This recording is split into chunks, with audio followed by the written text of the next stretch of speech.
So what's your story? How do you go from helping people in their marriages and their sex lives to figuring out serial killers? Well, it's a great question. Well, first of all, thank you for having me on the show. I've been really excited to meet you and really excited to get into it because I've watched several of your podcasts and I've Mm, read a lot of what you've written at this point, and I just am pretty impressed. And I thought initially that we might not be before I learned about you and learned about your thoughts about things and how open and skeptical you can be. But I actually think we might be on the same page about a lot of issues oh, cool. that we're All going to right. get into. So I'm excited about this, but we'll see. I could be totally wrong. But okay, how did I get into this? Well, I always say it started when I was 5, but in my opinion, it like all the people we're about to talk about, it starts well before age 5, believe it or not, which is what I talk about in my show. All human beings, most important ages in anyone's life happen between 0 and 3, which we'll get to. But for me, yeah, I witnessed the death of a young girl who got hit and killed by a car, and I had just come off the set of Guy Madden's. I'd been working. So as a 5-year-old, it was Guy Madden. He's kind of like the David Lynch of Canada. So I don't know if you've heard of him, but he's got a lot of strange films. And it was his very first day ever shooting a film called Dead Father. And what's amazing about even the title is, I think, what we're going to get into more about what father figures in the systems and the greater systems ultimately represent, and what some of these people are actually having a response to, meaning killers, and then also society's response to the killers. Like, who's the real victim? Who's the real perpetrator? It all comes down to Freud. But anyway, so this movie is called Dead Father. And Dead Father, it was strange, but there was a character that the whole day was playing dead. And then as a 5-year-old, I just, had to learn, okay, this is pretend dead. But then I came out of the set, and I witnessed this girl get hit and killed right in front of me. You got to think about how big a 5-year-old is, right in my eye shot, and it was something about the merging of these two worlds of false death and real death that kind of merged into my psyche. And after that, I became utterly fascinated by death and anything in the world that could cause death. I started drawing pictures. I wrote stories about war and murder. I really got obsessed with war and murder. And the pictures that I drew, I would get calls I'd send you some if you want to post. You won't believe some of these images. But as a child, I had calls from my teachers who were concerned because this was not normal behavior, especially for a girl. And I always felt a bit weird because I've always, as far back as I could remember, I liked the creepy crawlies. I liked the morbid things because I was afraid of them. And you ask any real horror film buff, which I am not, but I used to be as a child, why they like horror so much. And a lot of times they'll tell you, well, because I realized how scary the world was, and I just wanted to get ahead of any possible situation that could happen. Because one of the things I always say to people is, I think most of us as humans, our greatest first betrayal, which none of us remember, is when we learn that death is a thing. Like, we all had that conversation with our parents at one point, usually before age 5, which is, wait a minute, so you're going to die? Yeah, but not for like a really long time. Wait a minute. So I'm going to die? Yeah, but not for a really long. And you're like, so a child has to process in this moment that their parents are both their life givers and their murderers. And this is a lot for a child to put together. Like, well, you knew this, and you chose to have me. It was a huge thing. And now the existential angst, right? We forget about this. We all of a sudden become adults and we think, why are we so screwed up? Why are we so anxious all the time? It's like, well, you're forgetting that you had these moments that you had to grapple with when you were very young and nobody was there to walk you through it. So, yeah. So then you went into psychology in college, and then Yeah. So psychology is college. My very first psychology class was at the University of Winnipeg. Then I eventually moved to Southern California, went to USC, and then just continued on. And yeah, I loved psychology, but even when I was young, I was afraid that before I got into really the grad school stuff, I was very clearly afraid that because I'm a sensitive person, very sensitive, and I was afraid that if I sat in a room with somebody that told me their stuff, I would be taking it home and it would ruin my life. I thought, how can I do this? How can I do this? I'm too young. So I did take a little bit of a break, but then really got into it and realized, you know what, I want to do this. Had no idea I'd go down this rabbit hole. I did wind up in private practice doing a lot of things, working in the court systems for asylum cases, personal injury, with a lot of lawyers. And then, of course, because I was in California, my private practice also brought in a lot of entertainment people. So, and then I also was going to, the jail, the Central Regional Detention Facility, working with women who had either murdered their whole families or they were, victims of the system, homeless, HIV positive, no emergency contacts, didn't remember even their own child's names, and they're handcuffed to tables together. And my job was to try to convince these young and older women to not kill themselves. And so then I'd go and I'd be in private practice with people who you'd consider some of the most privileged people in the world. So just the extreme gap that I was already coming from Winnipeg too, which is not, you almost drive up to one and think this is communism, man, because all the same, like you don't see a lot of BMWs and things. So coming into this world my parents are both American, but I was born and raised in Canada, but just seeing the extreme wealth gap and then just watching what it has done to society has always fascinated me. But then, of course, I don't believe that people that go on to do these horrific acts are born this way. I absolutely, as I've continued to dig, believe that they're made. So Yeah. So as a branch of what clinical psychology, forensic psychology would be, I don't know, I guess it's the study of extreme abnormal behavior or yes, violence or yes, aggression that's or I right. don't, yeah. And so then as you begin to look at the case studies, tell me if this is a true factoid I heard that there are more people studying serial killers than there are serial killers. Yes, There, that in is other words, there true. aren't that many. How big a database can you have? And then who counts as a serial killer? Like this, just the story this morning about the school shooting. Are school Yes. shooters different than serial killers? Are one-off murders different than both of those? How do you think about like the classification of what it is you're studying? Okay, so there's a couple of questions there. So serial killers hit their heyday, their peak in 1981, and then they started fizzling out, and then mass Oh, shooters started. Yeah, so 1981 is when they were at their peak. So you're absolutely right. There are far more people who study serial killers at this point than there are serial killers. Um, some people believe we don't know exactly how many are out there right now exactly. Let's say in the States, maybe some people say anywhere between 30 to 60 might be active, but we don't know. But so the US, just to give you some stats, this is going to maybe freak you out. Probably not, though. I think you've heard a lot of things about things in life. So the US has, according to the serial killer database, which updates every year, this is is from that March of FBI? this is from a school, the Radford School. You can look it up, but they're amazing at what they just take all the serial killer databases and it shows you serial killers by race, gender, age, and then of course place. And so what they found is that this is of March 2023 that the U.S. houses 64% of all serial killers worldwide. And so that's obviously it's a lot. And then if you look at the second highest country of who has the second highest amount of serial killers, it is England, and they come in at 3.4%. Well, so right there, you'd have to control for how free the society is, where somebody who's a serial killer can kind of disappear into the nooks and crannies of a free Sure, society. Whereas sure, in China, if you just do it once, there's a billion cameras in the country. They're going to sure. know it's you right away. There's not going to be serial killers.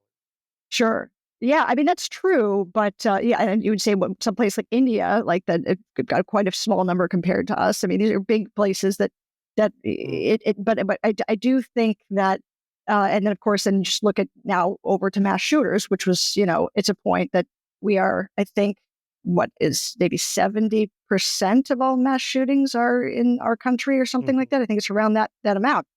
And so I do think there's something going on in our country mm. that we have to, a lot of things, not just one. It's always a combination of factors. It's never just one thing that we need to be talking about because we want to be united. And I don't think we've ever been less united as a nation than I think we are now. But back to the definition. So the FBI defines a mass Oh, yes. So, public yes. shooter as Yes. four. You have to kill four or more in one incident.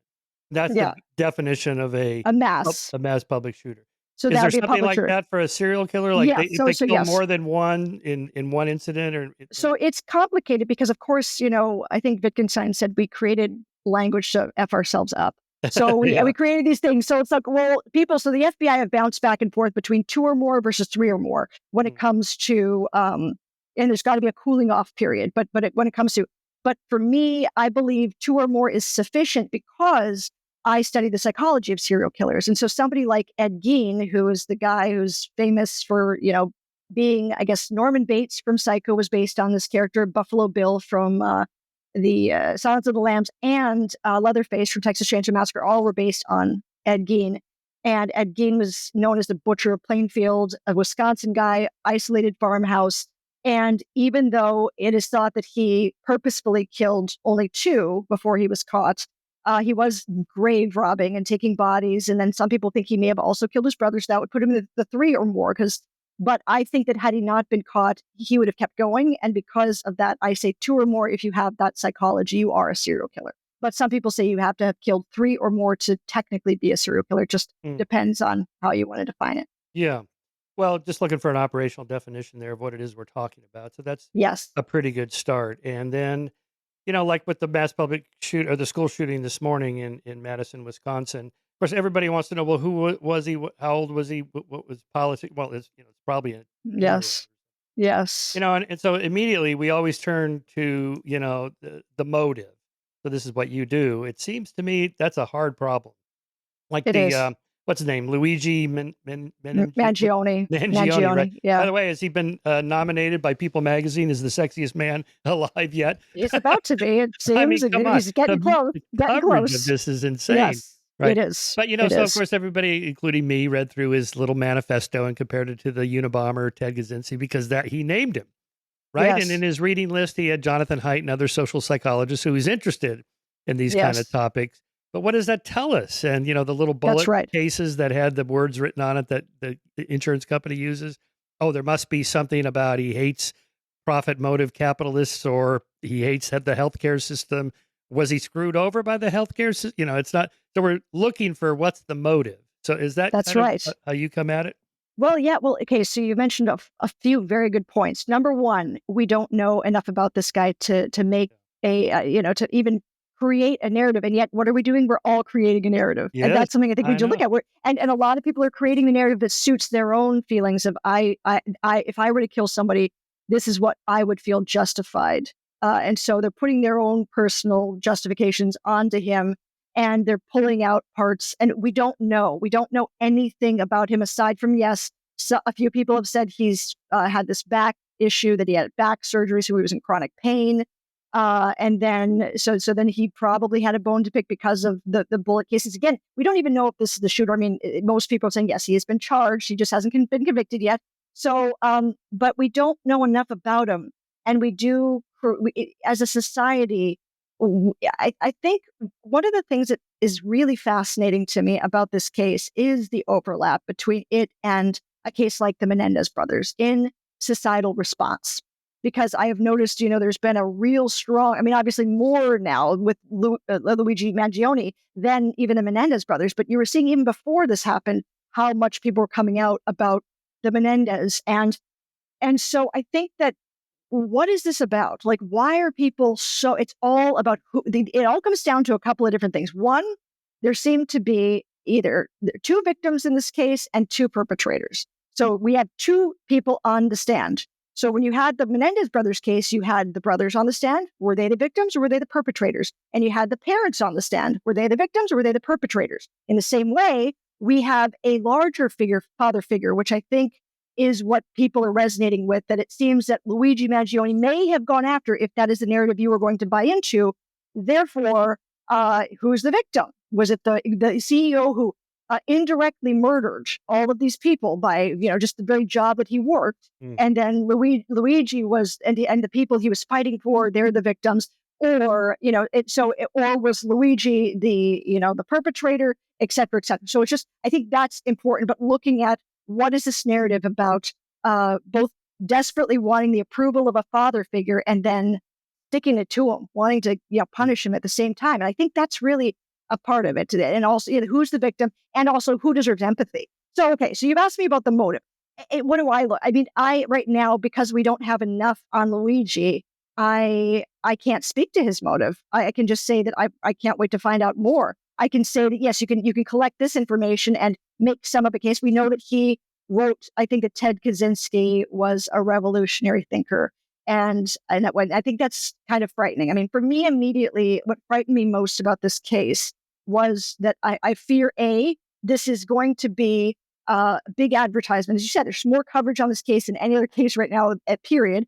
This is going to be an advertisement for 3D printed guns. So you mentioned the mass shooting. So if we ban the guns, who's to say we're going to ban the 3D printers now? Like, what's scary about 3D printed guns, obviously, is if you make them without metal, you can get through airport security, you can get through concerts, you can get through. So it's kind of an advertisement like, hey, you don't even need, you can get away with it. You have a ghost gun, because ghost guns also sounds really cool. Second thing that scares me about this case, of course, is the amount, like the Columbine situation, that I think this is going to create a new type of copycat killer. I think this is kind of like the new Hollywood hit. I think Columbine was the last one. I know this sounds really like I'm dismissing. I'm just trying to get people to understand that this is what possibly younger people might view this as. Whether they may not know exactly why the CEO is bad. They just know that Luigi was justified because of what people are saying about him, and also because he's attractive. Because you have to be attractive to even make the news these days.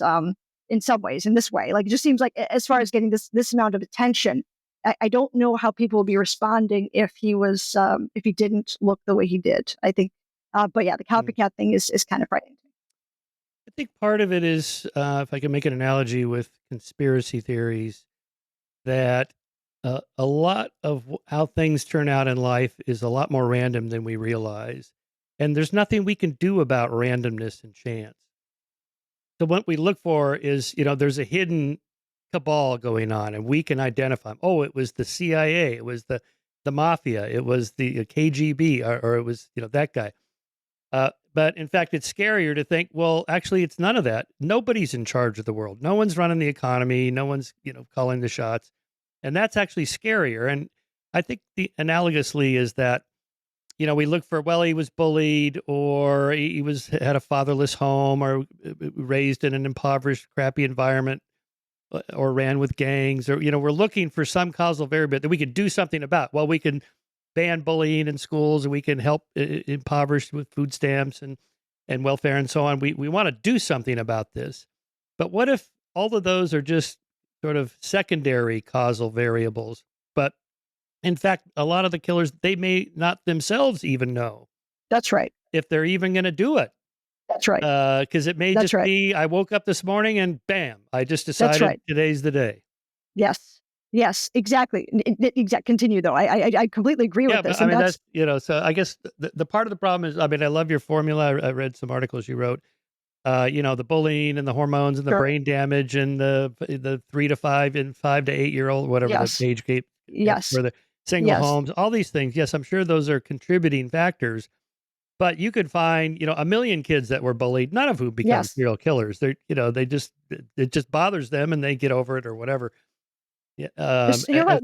Yes, you're exactly right about that. But okay. So one of the factors, obviously, the first factor is when it comes to serial killers that I found is genetics, generational trauma, which I put it as one factor because there's no way that you can scientifically right now tease those things apart as far as what contributes to what in future behavior. So even though, yes, you take all 9 factors, yeah, I have some genetics and generational trauma, let's say, but you don't have that specific set, right? So there's that element right there, that mystery element that they don't have. So you can say that on top of then what do they do with the repetition compulsion element, which Freud talks about, which I call it the obsessive neurotic loop. So they have something that happens in the traumatic event, and their unique brains are processing them in a certain way over and over and over again in their fantasy worlds, in their uh, isolation.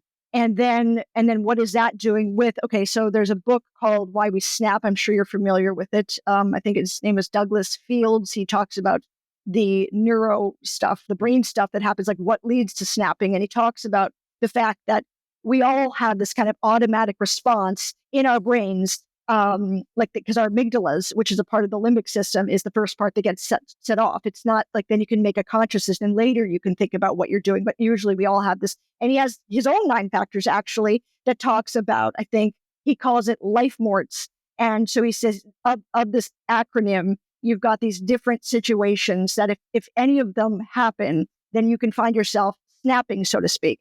So then he gets into deliberate rage and deliberate murders. So how does that factor in? So So a couple of examples with life morts. So life, the L it's like life or death. So life or limb, I think is what he calls it. The I is insult. So if you look at a case like Aaron Hernandez, he had several factors like the brain injury, CTE. We see that with a lot of football players, but he also had abuse and stuff going on at home.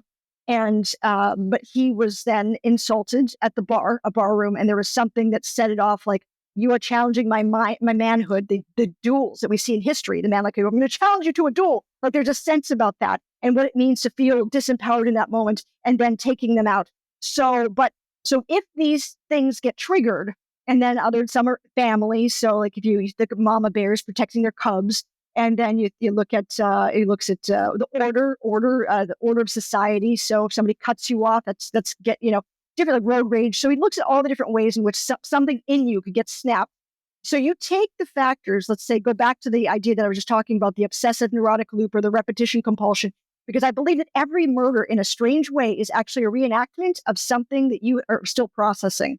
You're really playing something out that was being played out in your brain, but just you're externalizing it in a weird way. And at first you'll look at these murders and you'll be like, what are you talking about? But if you actually look at the crime scenes of serial killers and you get to really know what their childhood was, you're like, oh, this is why this was a fetish. Oh, this is because they're playing out something that they were obsessively fantasizing over, because their unconscious minds are really trying to get a sense of it. And I talk in my show about, look, there are a couple of different ways, and you bring up a point like most people don't do these things. Most people also have families. They're fortunate enough to have families that really suggest getting into creativity. So one of my favorite examples of this is Steven Spielberg. I don't know if you've seen the movie. It's the one about his own autobiography, something, the Fablemans, What about anyway. that? Oh yeah, you got to watch it. It's a Fablemans, something. It's not Meet the Fablemans. It might be, but something like that. But anyway, he's basically examining his own childhood and what led him to become Spielberg.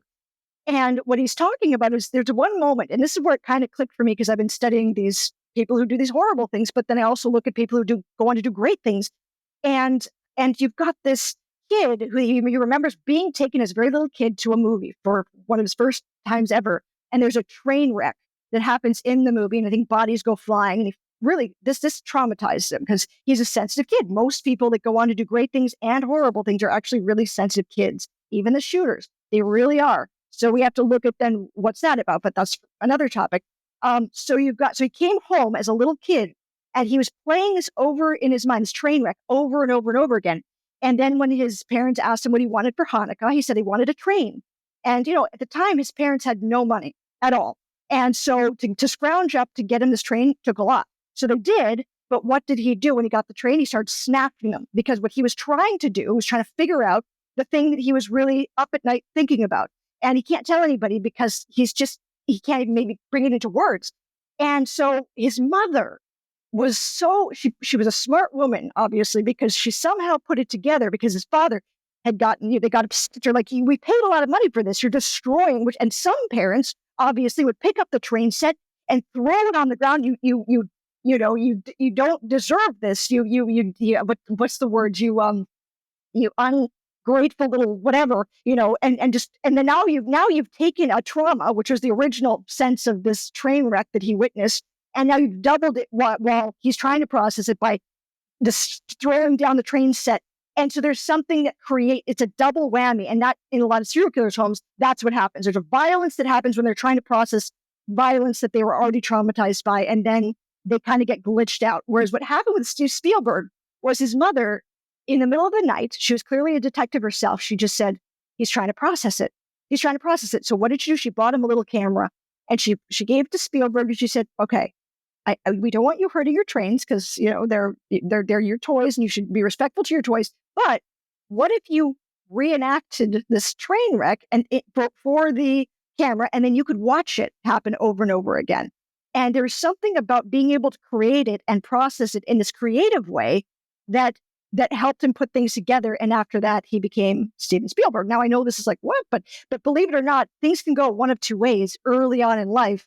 And it's amazing then if you have one really oppressive situation after another versus a parent or a parental figure, a teacher that recognizes this kid needs something. So I'm going to step in and I'm going to be that person. These serial killers, I don't see a lot of people stepping in, certainly the ones that I've studied. Yeah.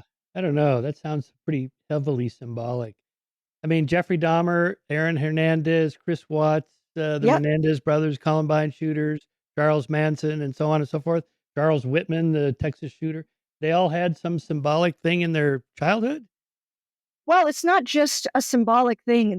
We all have incidents in our childhoods on top of how our parents react or don't react if we're neglected or if we've got someone that's. Jeffrey Dahmer is a fascinating case because so here's some stats for you. I think that 2.9 to 3.4% of all kills are planned.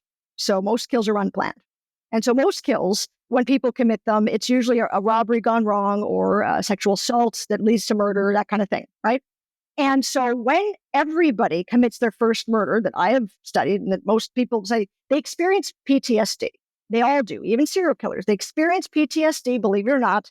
And the difference between people that, kill, that don't become serial killers and serial killers is that there's something about, so let's say Jeffrey Dahmer, for example. Yes, he became a serial killer, but his response to his initial unplanned murder, because Jeffrey Dahmer's first kill was unplanned, the second kill was unplanned. So with Jeffrey Dahmer, What do you mean unplanned? so when he brought this guy home, so he was struggling with being gay in the 60s and 70s in Bath, Ohio, which is a place where it wasn't super friendly to gay people. And what does that mean about me? Oh, And like, there's things like that. So he's trying, but believe me, don't worry, that's not what turned him into a serial killer because most serial killers are not gay. But the point is that he was having this fantasy about, and look, his father. Let's go back in time because I talk about the fathers and the mothers. So his father, Lionel, admittedly said, well, I, not only, made homemade bombs and took them to school, wanted to blow up the whole school, but I also had this fetish with hypnotizing young kids in the neighborhood and rendering them unconscious so I could have my way with their unconscious bodies. Lionel Dahmer also stated in a police report after Jeffrey Dahmer was caught that Jeffrey Dahmer had been sexually abused at 8 years old. He later retracted the statement. Why would he do this? In a statement from Jeffrey's former lover, he said that Jeffrey had confided in him that his first sexual experience was his father. hmm. And so just something so there's that element. So now Jeffrey, as a child, whatever happened, he has these fantasies about rendering someone unconscious and having his way with their unconscious bodies, similar to Lionel's fantasy. Where did that come from in Lionel? Probably something was going on at home for him. Who knows? And very likely. And so with his first kill, Stephen Hicks, he was already fantasizing. First of all, he was fantasizing about a jogger in the neighborhood. He wanted to knock the guy out and drag him and have his way with his unconscious body. He didn't want to kill him, but he just wanted to have his way. His big thing was, I just want to be with this guy. But fortunately for the jogger, he didn't show up that day. So fast forward to 1978. Jeffrey Dahmer's now 18 years old. Parents are divorced. He's basically living in a home by himself, virtually empty home. And he picks up Stephen Hicks, a hitchhiker, who he'd, by the way, at the time, been fantasizing about hitchhikers and torsos and abdomens and this kind of stuff. And he sees Stephen Hicks and, he takes him in his car and they drink at his house and smoke a little weed. And then Stephen says he's got to go. He's on his way to a concert. Well, Jeffrey didn't want him to go. And so Jeffrey knocked him out with a barbell, struck him pretty hard, then panicked and strangled him to death. Oh, And Jeff, that's what you mean and, by accident. what I mean, yes. Yeah, And so then, non-planned. I mean. so what happened with Jeffrey is, he eventually got rid of the body. And so I'll get back to this idea of like what happens to most people with unplanned murders. Most people go one of two ways if they've had an unplanned murder. They either really clean up their act. They're like, I got to clean up. I got to stop drinking. I've got to, go to church. I got to do this stuff to just be a better person, or they totally start downward spiraling and they start doing drugs and drinking more. And sometimes they take their own lives. So with Jeffrey Dahmer, he actually fit in the first. He tried to clean up his act. A lot of people, when they think about Jeffrey Dahmer, they don't realize just how big of an alcoholic he was. That's not the first thing that comes to mind when you think about Jeffrey Dahmer. You don't think like, oh yeah, he was no, you think about all the other things. But he was a big drinker. And he tried to get sober. He moved in with grandma. He didn't kill again, by the way, for 9 years. He waited, like he was, and he actually even stole a mannequin from from a mall because he was trying to get these urges, these uncontrollable, almost uncontrollable urges out on an inanimate object. Grandma found the mannequin, got rid of it, and so then his drinking started getting bad again, and he went to Milwaukee. Fast forward is now 1987, drugging men, having his way with their unconscious bodies. Meets Stephen Twomey, invites him back to the Ambassador Hotel. Same plans of drugging him, but Jeffrey gets blackout drunk. And upon waking, he finds Stephen Twomey dead with a bloody mouth and a caved-in chest. His arms were completely bruised, and he realized I'd beaten this man to death with my own fists, and he had no recollection of this. And it was at this moment that Jeffrey decided he was destined to be a serial killer. But unlike most serial killers, for the most part, Jeffrey did not like to kill.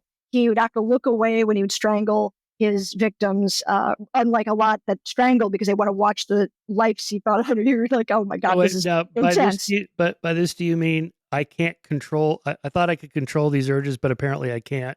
Oh no, So I'm he just could giving. control.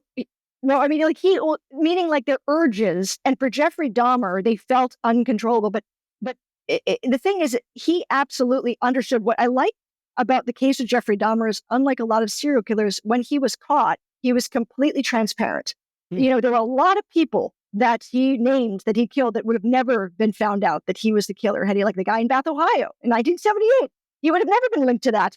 So there are all these things, but he was like, okay, here's what I did. Here's why I did it. And by the way, never enjoyed it. All I wanted, the only motive that ever was to completely control somebody because I wanted to keep them with me. Someone I found physically attractive. I wanted to keep them with me as long as possible, even if that just meant keeping a part of them. So believe it or not, yes, that also meant cannibalism. But it was just how his mind went. And alcohol in extreme, you add that with some form of mental illness or extreme depression with psychotic features, you got a situation in your Yeah. hands. So let me just riff on this for a second. The more of these variables we add into the equation, the more narrow becomes the data set down to just one person. That guy had all that, because I can think of a lot of counterfactuals. Bill Cosby seemed to like to have sex with essentially corpses, Yes, right? And apparently P. yes, Diddy with both men and women, or I should say yes. boys and girls. But they didn't murder them. Well, do we know that? We don't Well, I know. guess If there I any, guess we don't know that, but yeah. but in other words, okay, so then maybe that's one factor. He wants to control them, and then they want to leave, and he doesn't want them to leave, and so then things get out of control, and then all of a sudden he's violent, and then he drinks because it's anxiety producing to be so So, violent. so what I would say to your point about people who are considered serial rapists, they also have the same factors of serial killers, and in my opinion, it's only a matter of time. So I would argue that if you actually dug deeply enough, let's say that Cosby is guilty of all these things. It's possible, if that is true, that he is also guilty of other things we don't know about. And same with P. Diddy. If these are true, again, these are alleged, we don't know for sure, but people are saying these things, and so if that's the case, I would say that you could dig deeply enough into their childhoods, you could find that they fit the 9 factors that I'm talking about. Okay, go over those again. What are the 9? Just kind of give us So the the 9 little quick, factors are okay. So yes, I'll try to be quick on yeah, this one. or just So give us five of the big ones or okay, whatever. well, so that no, but it goes. It's kind of like cumulative effect. So you got to get the whole effect. So it's the Okay, genetics and generational trauma. So there's a level of okay, genetics and got it. generational trauma that happens. The second one is mom, and so like I mentioned, the most important years of a child's development happen between 0 and 3. During this time, a child should develop a sense of omnipotence, the feeling of being all powerful like God. Now, a baby feels powerful when they have a need, and the entire world, which is their mother, consistently responds. Now, if a baby has a need and maybe she shows up, maybe she doesn't, or if a mother is so smothering that the baby does not even know it has no room to know what its needs are to ask for them, then the babies are actually hardwired to feel powerless and they begin to withdraw in on themselves. Serial killers' mothers are either physically, they're either completely neglectful or inconsistent or rejecting, or they're extremely smothering, dominant, and abusive, or a very confusing combination of these things. Serial killers do not develop a sense of omnipotence. Then we have fathers. I don't ever let that guy get off the hook. It's like people think I do. I'm like, nope, not let this guy. So serial killers' fathers are either physically abusive, sexually abusive, emotionally abusive, or completely checked out, abandoning, absent, or again, another very confusing combination of these things. I can get into John Gacy's father, but we won't. I'll just go through the factors because he's a really good example of this. Factor 4 is the home life. And so serial killers' home lives are chaotic. They lack structure and consistency. They often move a lot. There's always a parental figure who's extremely dominating. There's violence, sexual abuse, humiliation, addiction, neglect, deception, often all of the above in their home lives. And then number 5 is ages 3 to 5. This is when serial killers, certainly all male serial killers, start to develop what is called a paraphilia. A paraphilia is a fetish or fixation of an object, activity, or situation. Every serial killer has one. And so this is what I was talking about earlier when mentioning Steven Spielberg about the obsessive neurotic loop, about kids that, like, no matter what happens, it doesn't mean you're going to be a serial, but you get into something happens and you try to process it. And what happens in the lives of serial killers is they have a traumatic thing and they're trying to process it, and they become fixated on this image. And it gets wrapped up in their sexual fantasies and stay with them forever, but it starts at this age range. So that's 5. Age factor 6 is brain injury. Every serial killer I've ever researched has a brain injury, and often more than one. Brain injuries, as you probably know, can happen in utero. Mom takes drugs or alcohol. If there are complications in birth, if a baby is violently shaken, this can cause many hemorrhages. If there are physical beatings, sexual abuse, emotional abuse, constant exposure to intimate partner violence, like a war zone, some accident while playing, all of these cause brain injuries.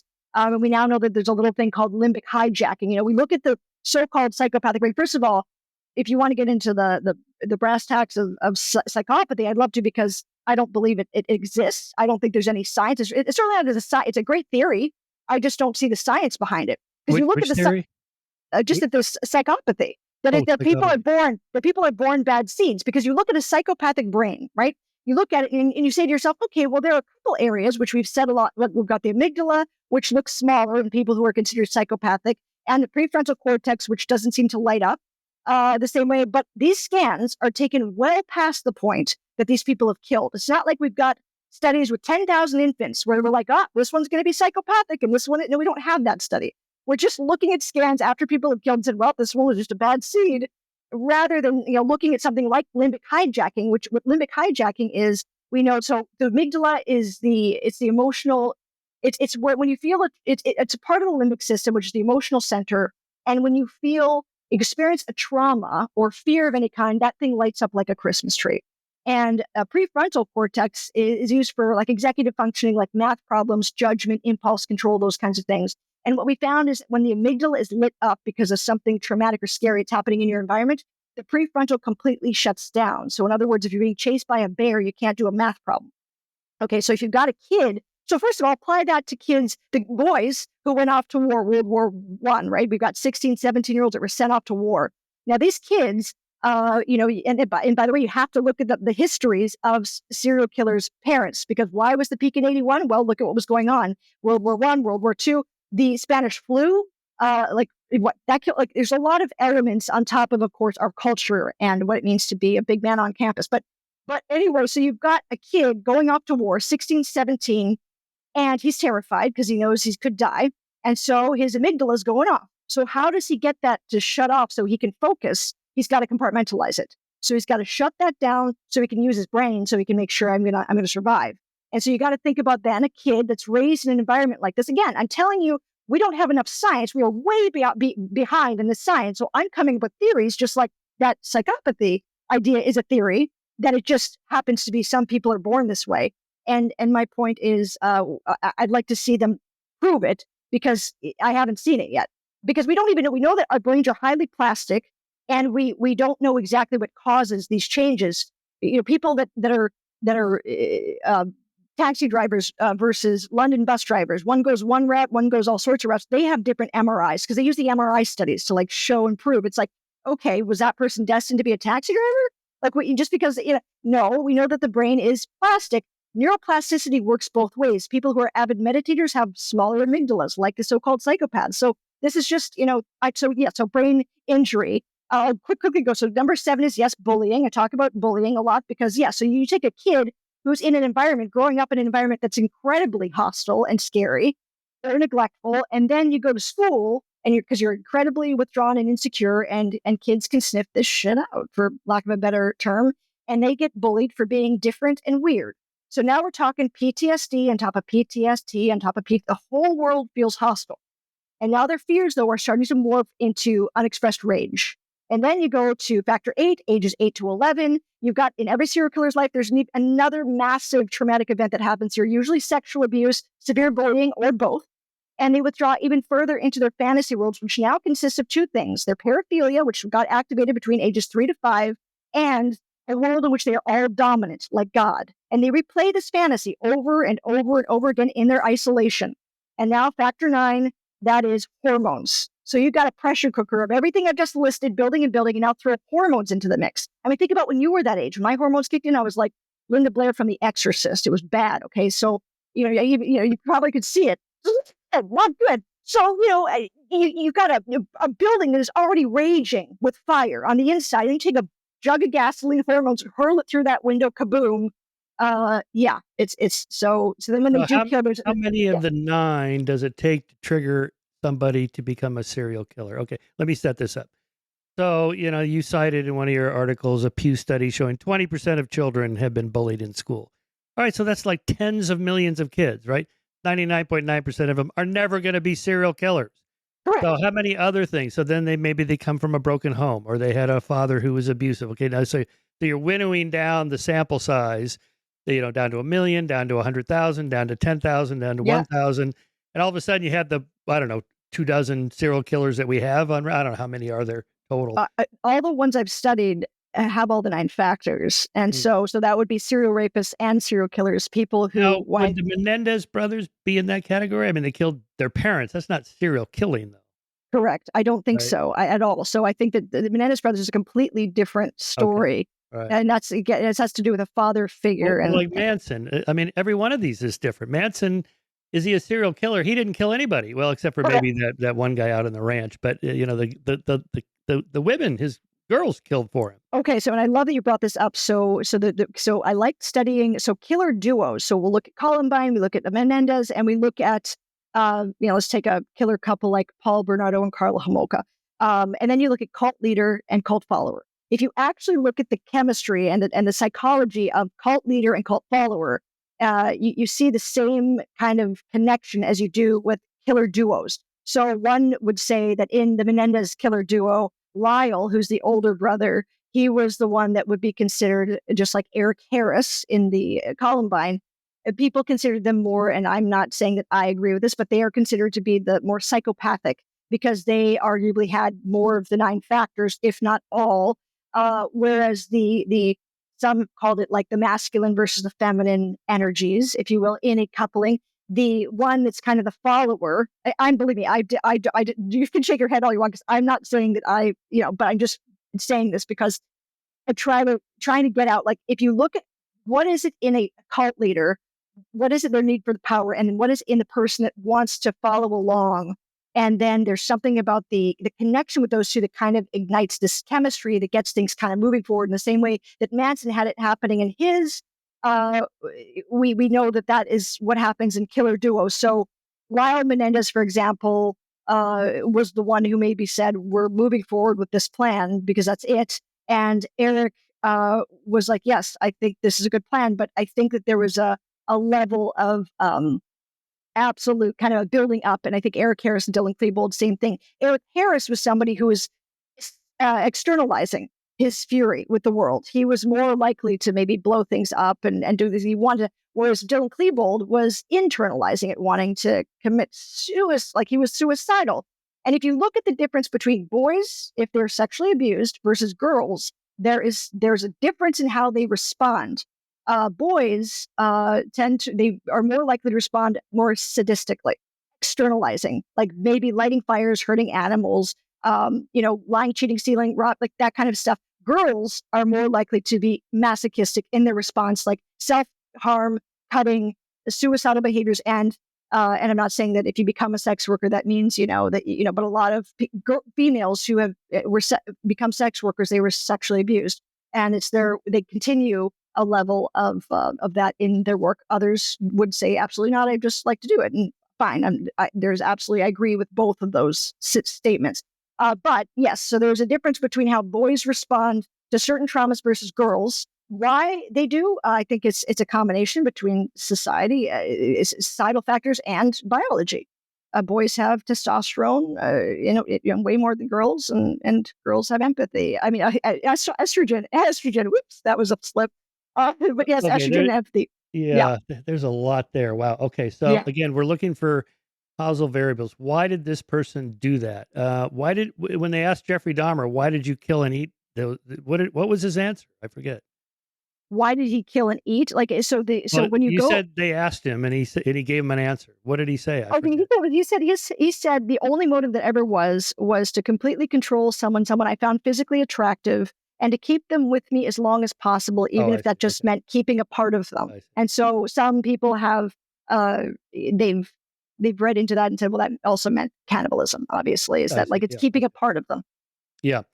All right. So let's talk about Phil Zimbardo's theory. The Lucifer Effect was his book. I had him on the show to talk about this stuff. He argues, like you do, for a more bad apple barrels rather than bad apples.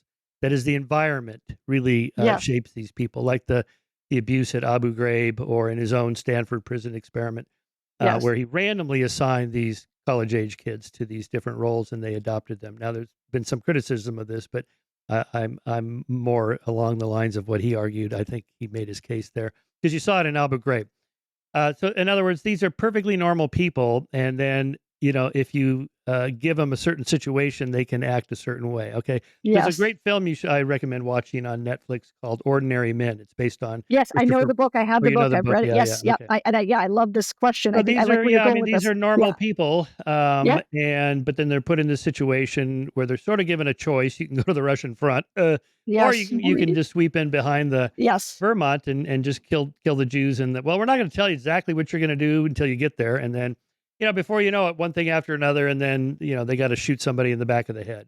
That's right. And this is hard for them to do. Most of them had to, and yet they weren't forced to do it. I mean, That's right. it's clear they were given the option. You could stand out, but if you're standing there with a group of your buddies and you're Camaraderie. saying, if you would like to, back out, go ahead. Well, everybody's looking at each other like, well, I don't want to be a, Yeah. thought of a pussy like by my Yes. buddies. Oh my God, I got to be a manly man here, and I'm going to do it. And even though I don't Yes. want to do it, and everybody thinks everybody else wants to do it, even though maybe none of them really want to do it, then they get shit faced afterwards. All this Yes. Well, stuff. so, So yeah. a lot of effects there. So these are regular people, Yes. but I would still say that's different than the 1 to 3% Absolutely. psycho. Hang on, the 1 to 3% psychopaths. So here, this is just a definition based on a score on the Hare psychopathy Yeah. scale. Yeah. Like Yeah. any psychological dimension, it has to be measured somehow, or else what are we Yeah. talking about? Right? Okay. So, then you have the dark triad, psychopathy, narcissism, and Yeah. Machiavellianism. You add the Yeah. three of those together, and then maybe all your other variables, and you've got, the makings of somebody like a serial killer or whatever. Yeah. So I've got there's so many. Oh, I want to first of all. I want to talk about compartmentalization because that's one of my favorite topics to talk about. Because one of the number one questions I get is, and then I would like to get into psychopathy and all of that stuff. So one of the number one questions I get is that how is it that a serial killer could have a wife and children who they love, and then they go out and kill these these people? How could they love them and do this? How is that possible? I love that question because exactly what you said. I love the book Ordinary People for this reason. We have to be looking more into us. Serial killers are rare because I'm pointing out that there are a lot of different factors that have to happen to make a serial killer. It's very rare. We all have different things go on, but the everyman or the every person, whatever, is somebody who is absolutely capable of murder in a similar way. It's just most of us don't go out and choose to do it. We don't want to do it. But let's take that example. How can a person compartmentalize their love for their wife and children, and then and so one of the things the examples I like to use. This is not a judgment, but people really love to talk about how much they love animals, and so anytime I talk about animal cruelty in my show, people get all up in arms, like, oh, animal cruelty. I could be talking about a person getting eaten, but if it's animal cruelty, forget about it, you know? And then it's like, okay, you don't like animal cruelty. However, because maybe you love your dogs, maybe you love your cats, but I triple dog dare you to watch the movie Farm to Fridge on YouTube, which shows you about what actually goes on. Oh, If yeah. you love, if you go, no, if you enjoy a steak at a restaurant, just think about this for a second. Again, this is no judgment, but just see the blind eye within yourself, because you have justified, society has justified that those animals are we can let them suffer and eat them because those animals are considered. These animals know, you touch a hair in my dog's head, I'll kill you. So you've got that argument, but yet they're able to. So in a similar way, a serial killer is able to say, my family is untouchable, but I want to go out and enjoy my steak. I want to, that person, a lot of them, they target sex workers because they see them as less than. They see them as humans that just need to be removed anyway, in the same way that a person could just look at a steak and be like, I really like my steak and I love my dog. You have a way to justify it because society is also justified. Okay, if you don't like that example, because some people don't, I go to the example of dictatorships like you've just mentioned.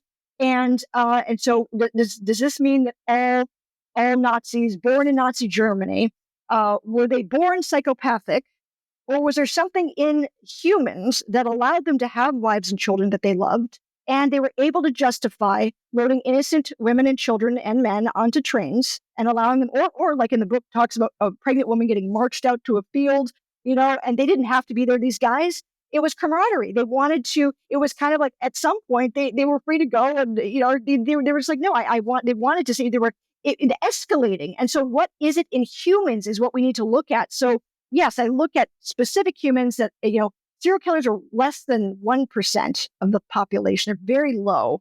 Like And again, I don't. 0.0001%, I would say, Exactly, right? I very, mean, very it's low. yeah, Exactly. And yeah. then, but I don't like terms like psychopathy. I don't like the term Machiavellianism. I don't like any of the personality disorder terms, because people are so good at saying, well, you're a narcissist or you're a borderline or you're a psychopath. It's like, okay.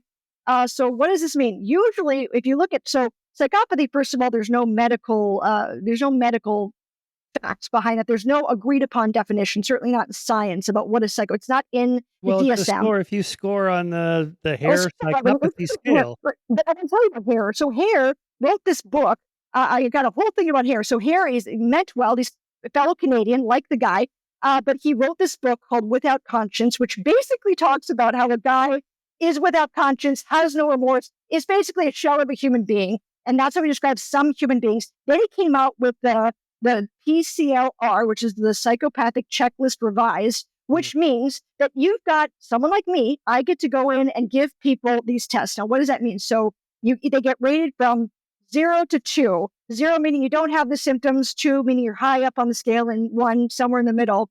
But because we don't trust you, because we consider you likely to be psychopathic, we decide how to score this as we give you the test. We decide, and it's very subjective. We know that the inter-rater reliability of that test is out the window. We know that just depending, like, let's say I didn't have lunch and I don't like your face. And then I just decide, you kind of remind me of my ex-boyfriend, so I'm just going to rate you high. Now you're a psychopath. And what do we do with those tests? We use those tests in court, and they're really handy for prosecutors to give out the death sentence. That's what they're used for. Because prosecutors can use a term like psychopath. They say, look, a doctor told me this test proves they're a psychopath. And now this person can be put to death, because a jury is going to be more likely to want to put someone to death if they're labeled a Mm. psychopath versus.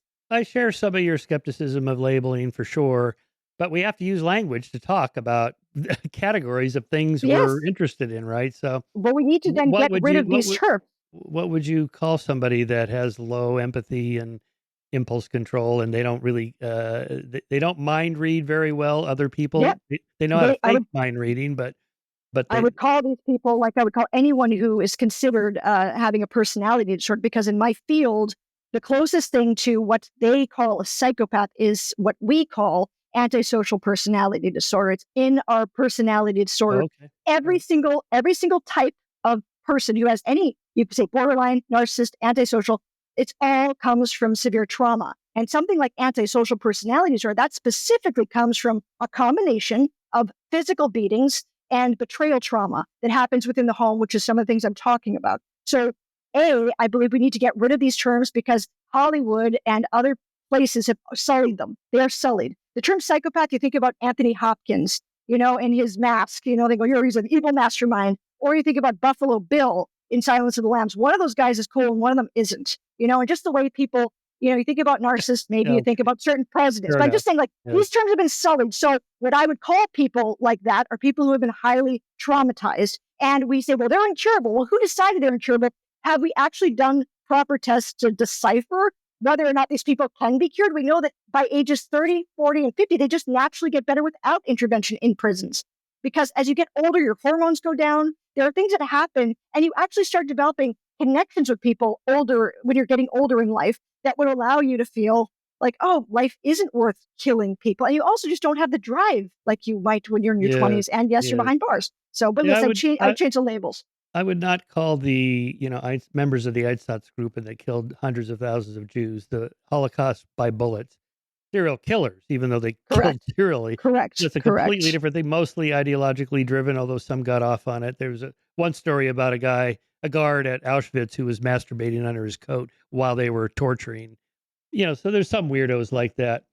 There's just again, like Charles Whitman, you talk about, the Texas Tower sniper was 1966, left a note saying, autopsy my brain because there's something wrong with me. And there was. And there Yeah, there was. was. Yeah, he had tumor in his president gets his But the thing is, finger as right. you know, the people who have head tumors like that, that's why I talk about the combination of these things. When you have any kind of head trauma, like a tumor or, head, we know that that alone does not create a killer.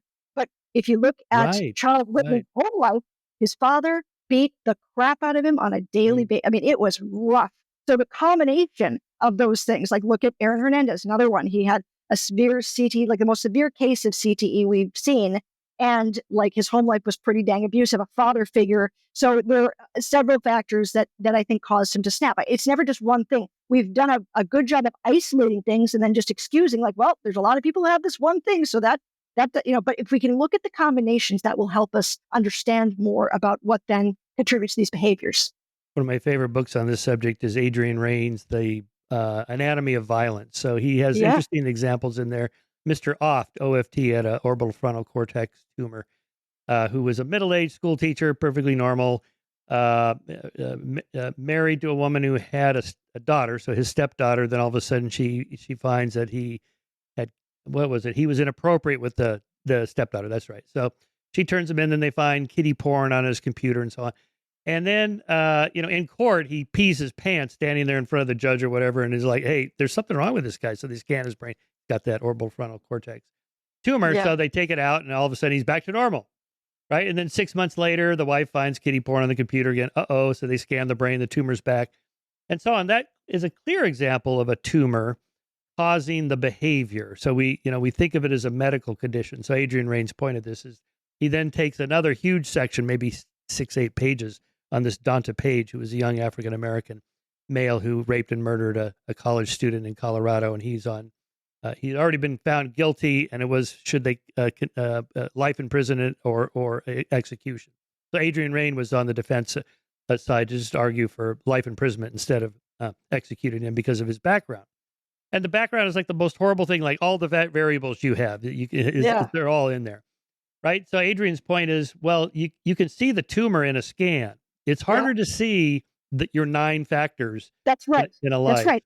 And so, exactly that's the point. And I think something like, I think the reason why, again, going back to the Menendez brothers, it's such a hot topic is because you can't prove, and most people don't come forward. First of all, boys way underreport sexual abuse versus girls. And you talk to predators of this, they'll say to you, I go after boys because girls talk too much, period. And so, so some people have these strange stats like, okay, 1 in 4 girls are sexually abused, but 1 in 20 boys. It's like, what? Like, oh, because you're talking about the ones that report it.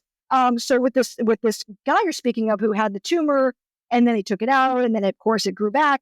I would argue that yes, the tumor was part of what was going on, but in my opinion, he was likely targeted. Something caused him to develop the fetish, the fixation of that particular thing I as don't a, know. as a Well, there was nothing response in that to the story about that. So we don't know. yeah, I don't know. But I know, but we have Maybe. to look at again. But these are unfortunately things that you can't You can't say, well, I Yeah, wasn't then, there, so turn a another blind thing eye, I Adrian guess. did that was interesting is he did the brain scans of those, serial killers or just murderers in prison. And, to a man, and they're all men, and by the way, there's another variable, the number one predictor of these things is maleness, except for your one case of Eileen, whatever her name is.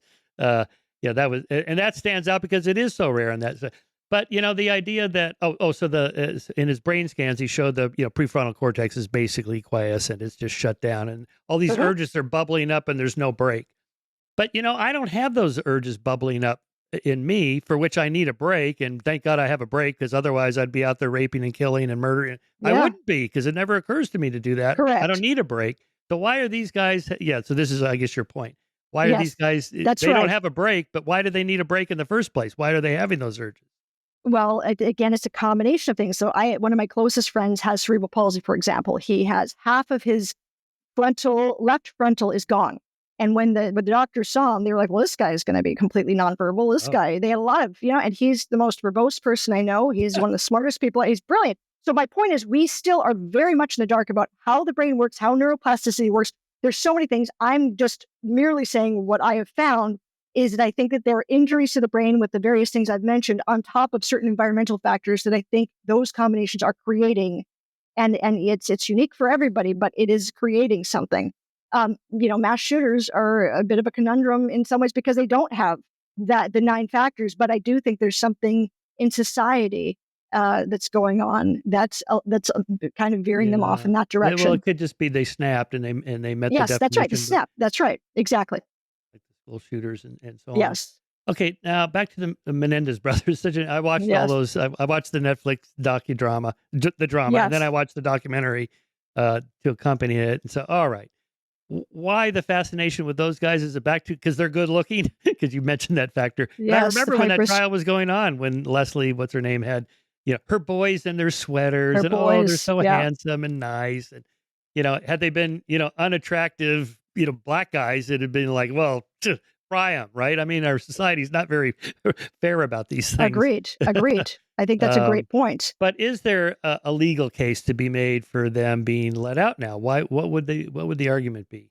So I think that as we've I think in our exchange when we were talking about meeting for this podcast, I mentioned that in their case, there's at least more evidence in the Menendez brothers case about their being victims of sexual abuse than almost any case of any boy or girl coming out and saying I've been sexually abused. Because again, it is always parents or perpetrators' word against the child's, and most of the childs don't speak up, and then when they do they're often punished for it. So we know that there's a lot of evidence, which I can get into about, which would be okay. So we know that I've got a whole list in front of me here.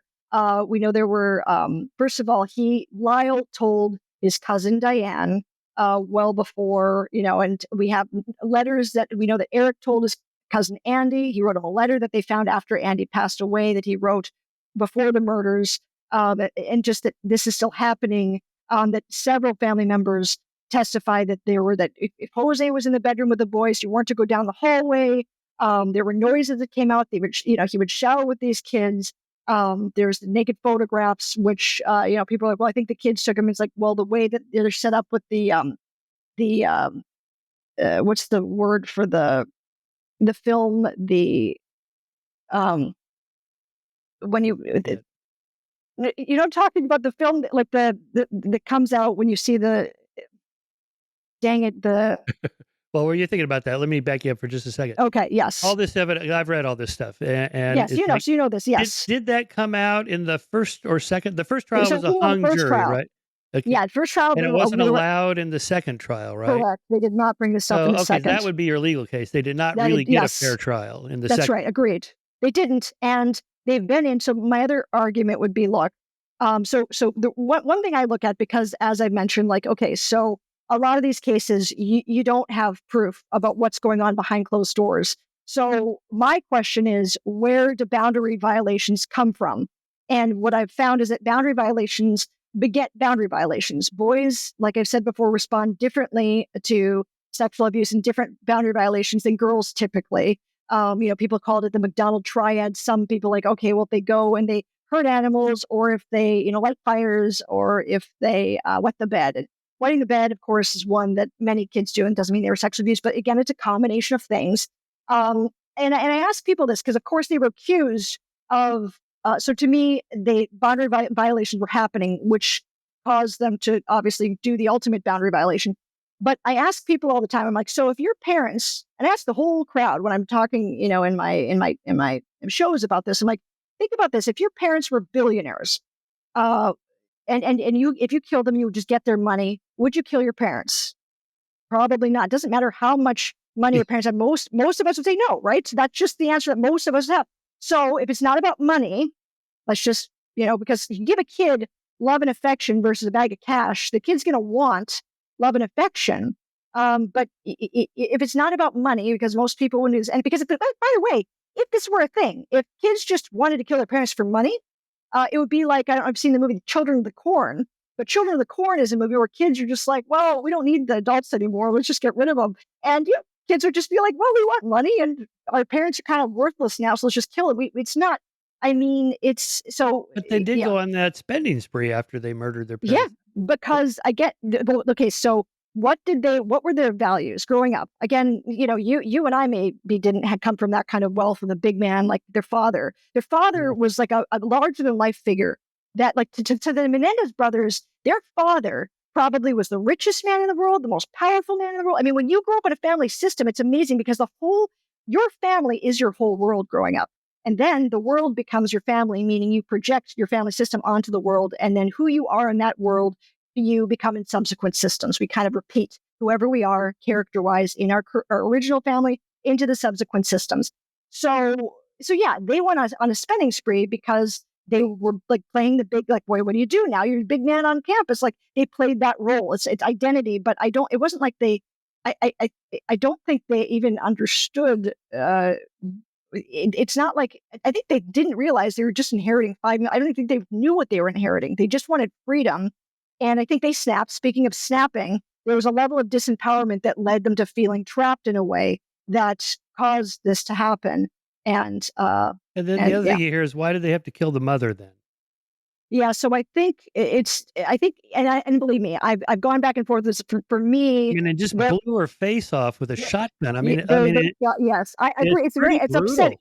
It's Yeah. brutal. No, it's absolutely brutal. And I think the thing is that what people have argued is that she knew what was going on and was complicit. Like, she was letting it happen. She would say, "Don't go down the hallway. This is time with the boys." Like, there was almost a level Yeah, of but that. maybe she's a victim of this guy. I think she was a victim of this guy. And I'm not saying that these kids were in their total right mind as an 18-year-old and a 21-year-old. I mean, those are young. They're young. I think they believed which was stated in letters and things that they'd said well before they killed. Mom worships dad. Like, mom will do anything for dad. In going back to the idea of cult leader and cult follower, they saw their mother and father like, he's the leader and she's a follower, and she worships dad. She will do anything with dad. So in a similar way, I think that Kitty Menendez was looked at like, you would kill us. You would do, like, you both have to go. And there was just a sense of that. They, Yeah. from what I gather, a lot of people like that. Why the mother? And that's the argument. Yeah, I don't know, I'm kinda But conflicted. I guess the other I guess argument, are they a danger to society now? And I think that's the question. They've been in oh, jail for what, 30 years? there's Yeah. 0 threat to this. So this gets to the question of retributive versus restorative justice. I mean, Yes. probably 95% of the population over 60 that's in prison are never gonna offend again. Correct. But, is society prepared to say, "You know what? After a certain amount of time, we'll just let you out." Well, sometimes they do parole and so on, but Other places do, other yes, countries they do, do, yeah, like and it Germany, works out. yeah, it works out pretty Yeah. well. I don't know. I suspect if they let him out, it probably would be much ado about nothing. And well, no, they'd probably get their own podcast and have the most successful podcast on the planet. Yeah, they probably would. But I think what would upset people is the fear that, okay, if you let them out, then it is excusing it, and then it's going to create copycatters. That's what I think some people are Oh, afraid of. Like, then right. if you're mad at dad, all you have to do is use the sex abuse card and say, now I'm justified, and I'll Yes. get, Yes. like, that's, I think, people fear. I'm not saying that will happen, but I just think that's part of why people are resistant to the idea of letting them out now, even though they're not a threat to society. My friend Scott Barry Kaufman wrote a paper, or no, he had a podcast of research on why women are attracted to these guys in prison, right? And Yes. according to him, you won't like this, but they scored high on the psychopathy scale. I didn't Uh-huh. look at the study to see, did they actually give them the psychopathy scale, or how do they know they Yeah, were psychopathic? exactly. Good I don't know. question. Good question. Why do you think? Why would any woman in her right mind want to be married to a Okay. guy in prison who's never going to get Well, out? I love that you asked this question. It's one of my favorite questions when people ask it again when I'm on tour. And so I show images of the ones who, so there's a term for it. It's called hybristophilia. And hybristophilia is basically an attraction to a dangerous criminal, someone who's killed or, that kind of stuff. Mm, And that's kind of an extreme case. When you get the label, it means that you're an extreme case, meaning you are writing love letters, you may be having conjugal visits, you maybe marry them, or that's your dream fantasy. And so there's those extreme cases. And then there are, everything's a spectrum. So there's some women that just are really intrigued by the story, but they don't want to write love letters. And then there are some that maybe write love letters, but don't really want to meet them. Like everyone's on a spectrum. Now, I show the picture because obviously Wade Wilson, I don't know if you know who that guy is, but you probably at some point show his image, but you got to block out the swastika tattoos on his face. mm, He's the one that had like he's tatted all over, but he received no less than 5,000 letters after he killed. Because actually, if you remove the tattoos, he's a very good looking man, objectively, to the point where I think he's 6'6", and he's got these big puppy dog eyes. If you look at all of them, you've got the Menendez brothers, Luigi, Chris Watts, this guy, Wade Wilson. They all have these big puppy dog eyes. That's the big sell because they look like that little boy. So there's that aspect. But then what I do is I say, okay, so if it's about killing, and that's what's really getting these women off, because by the way, women are like, oh, it's really hot. And then they say, I really want a nice guy. I really want a nice guy. It's like, but humans are complicated, right? I mean, just in the same way that people talk about men who they have the Madonna horror complex. I want the wife and the mother type, and then I want the mistress over here. Like humans are complicated. So, but then I show them, I'm like, okay, so if it's really about killing, and that's what's getting you off, is that they're big bad men, then what about Rex Heuermann? And I show the image of Rex Heuermann, who's a current alleged serial killer, the Gilgo Beach guy, who some people referred to as an ogre. I think that guy's getting zero love letters because he, mm, is not getting a ton of attention, and yet he's killed a lot more than mm, Luigi, or it's because he doesn't have the big puppy dog eyes mm, so why what comes out in women? Why a lot of it is there is a sense of like, oh my gosh, those big eyes. I could see the little boy within, and I almost like a mothering instinct kicks in on top of another instinct, which is, and I find him hot. And I'm also kind of furious about what he did. So it's like this level of heat, like that wanting to have sex with them, the fury. It's the combination of this that I think, but so that's part of it. okay. Let's talk about Manson because he's always an eternally interesting Yes. character. I read the Bugliosi's book. I knew Bugliosi, and I bought the whole story, Helter Skelter, and all that. Yeah. And then I read that book, Chaos. Um, darn, I forget the author's name. So he pitches the idea that Manson may have been an agent of the CIA's MK Ultra program of mind I've control, heard that. somehow Yes. involved Yes. in this. Because here's the question. Again, he didn't do any of the killing. He got these girls to do it. How did he get them to do it? Right? So, well, he's a powerful cult leader was Bugliosi's argument.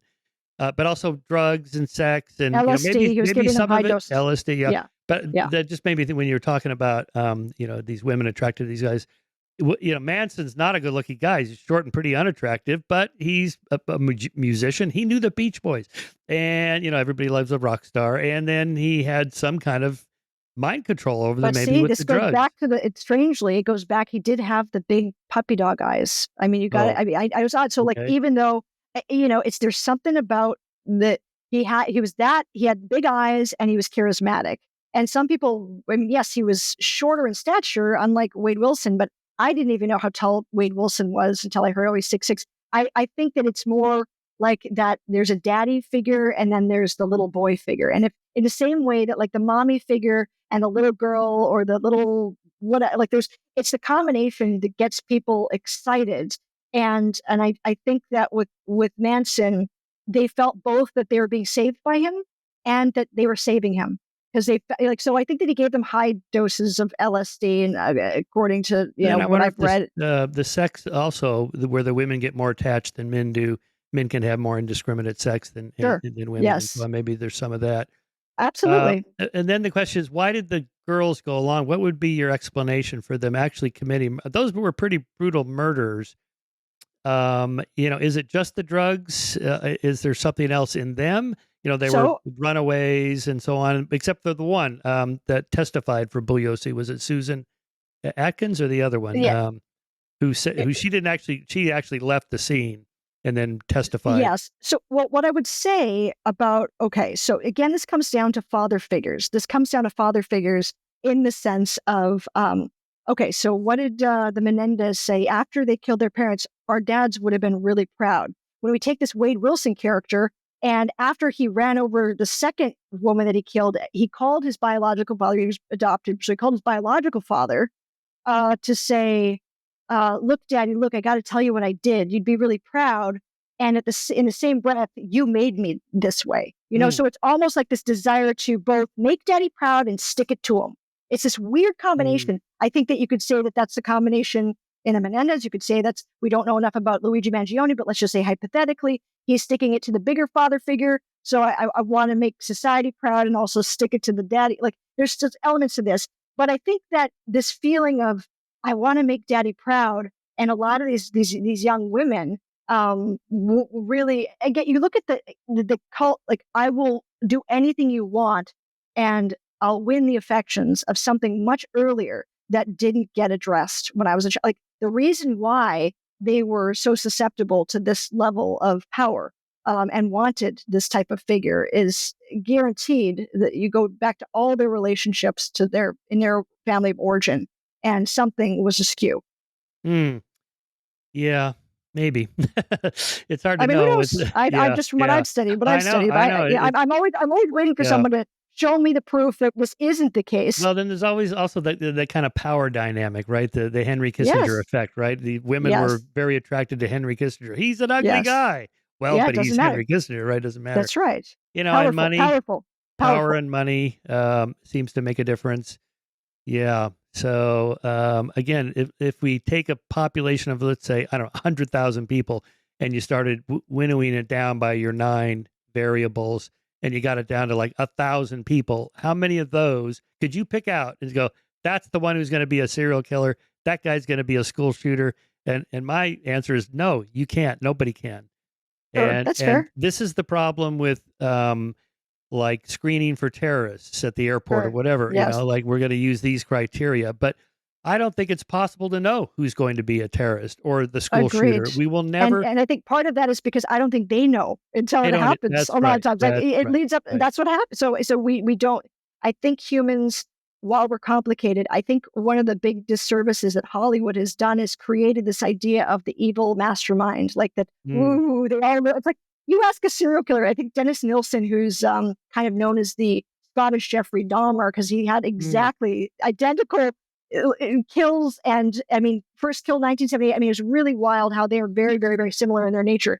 But he watched Silence of the both very high IQs, by the way. I think mm, Dahmer's IQ was 145, like Ed Kemper's, and very smart guy. But he's like, I watched Silence of the Lambs, and I'm just like, we are nothing like this guy. We are incredibly insecure. We are not confident. We're not thinking like, oh, I'm going to pull one over on, like, you've got the people who are the talkers, like you've got Dennis Rader, who really talks a big game, but I think his IQ is high 80s.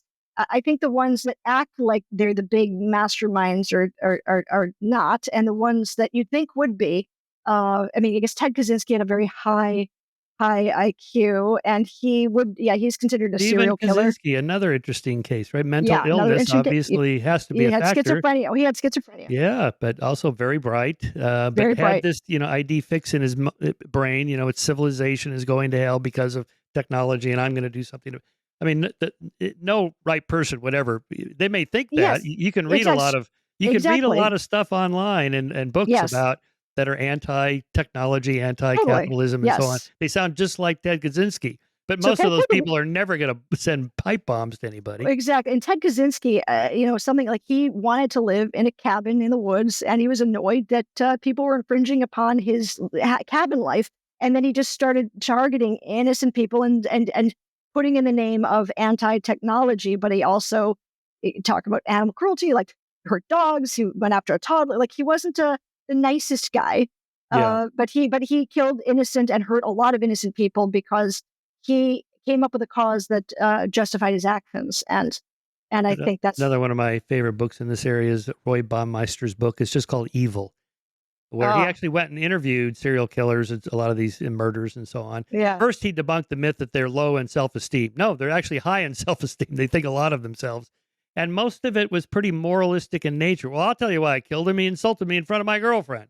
Who's going to Uh-huh. put up with that? Or he cheated in cards, or he scratched my Sure. car, he took my Sure. parking And spot. again, that goes back to snap, this idea of insult. Like now I'm insulted, so I'm going to snap.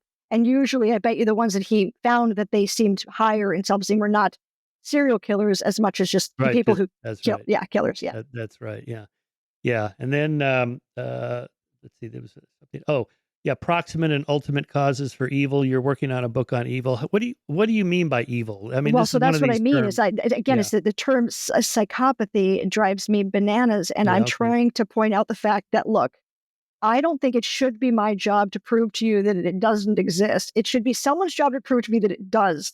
And until Mm. someone does that properly, I'm not going to use the term, and I'm not going to stand by the term But what because do you I have mean by yet. evil? Go ahead and use it, or maybe you don't like the word So, evil no, well, either. I don't like the word evil. No. So, I mean, so what I'm saying is like psychopathy is synonymous with evil, like because we just think, okay, what is a psychopath? Well, it's not a human. It's somebody without a conscience, without remorse. And it's like, okay, so how do you test that this person has no remorse and doesn't have feelings and Mm. is inhuman? And like, how do you test that? Oh, because they did this bad thing. Okay. And then what? Oh, because you did that here's psychopathy checklist. Oh, because you were in a bad mood that day. It's like you could keep going. So we look at the idea of evil or psychopathy. So there's the argument of, like I said, the MRI scans. Again, we look at the science behind it. The MRI scans, it's not great science because, like I said, brains are highly plastic. We see that there are differences in the brains of people who commit violent acts, but we have yet to really prove what has caused those differences. And so I'm waiting for that data for real proof. Again, we don't have any tests that have thousands of infants that are born that we can then say, okay, these people have those kinds of brains when they're born. Okay, so Mm. there's that element. Then there's, of course, the heritability argument of saying, okay, well, psychopaths, well, maybe it's 50% genetics and then, 50%, environment. And it's like, okay, but then you also say that PTSD is maybe 70% environment. It's like, where are you, so anyway, it's almost like the problem with the term evil, psychopath, whatever, is that when you label someone like this, people stop looking. They just say that's what they Mm. are. And there's nothing we can do. And that's It's my not problem really with a. it. In other words, your point is not really a causal explanation. It's just a label. Correct. Yeah, It's a yeah, label to then get us yeah, to stop being curious. Then we stop yeah, being curious. And, yeah. and then how are we going to prevent? Because my whole reason for being this person that I am is not because I want to. Believe me, there are many, many days where I don't want to hear about murder or anything else because it's depressing and I'd rather watch baking shows. I really don't, this is a lot. It's heavy. But I feel determined to take this head on because I'm trying to work on prevention and getting people to be more curious about asking questions so we can see, okay, what are the dots that we can be connecting in order to ideally prevent someone from shooting up a school now or becoming a Hmm. vigilante or da da da da da. So there's that element. And then, of course, there's the term sociopathy. It's almost like a doctor came along Yeah, and realized, oh, like the jig is up with psychopathy. So I'm going to just, and by the way, two different doctors I think. studying the same group. Yeah. Yeah. I think it went the other direction. Yeah, Sociopathy was the first exactly. one, then That too. psycho, but yeah. But psychopathy before sociopathy was a term that was kind of a blanket statement for mental illness. So Yeah, that's actually, and by the yeah. way, before Herbie Cleckley came out with his book, the 1941 Mask of Sanity, I think 6 years before that, they were using the term sexual psychopath for courtrooms to put people who were either homosexual or having interracial relations behind bars because they were sexual Yeah. psychopaths. So the Well, term has been used, pretty badly. depends how far you wanna go with this. Thomas Yes. Saz's argument was that it's all labels, none of it explains anything. It's Correct. just how society, well, I think this goes to, he says there's no such thing as schizophrenia.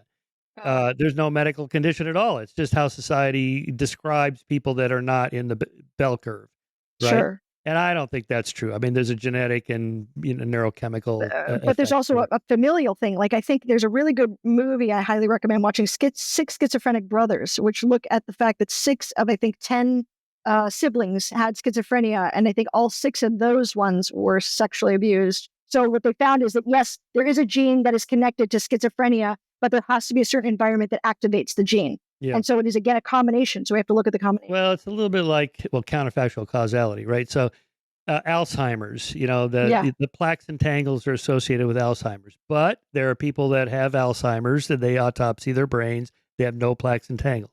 There are people yeah, that autopsy their brains, they had plaques and tangles, and they had no signs of Alzheimer's. So yeah, obviously, there's never going to be just one thing. Anyway, okay, another yeah. book I recommend for you is David Buss's 2005 book, The Murderer Next Door: Why the Mind is Designed to Kill. David Buss is an evolutionary psychologist, UT Austin. Yes, Anyway, so he asked people this question: have you ever thought about killing someone?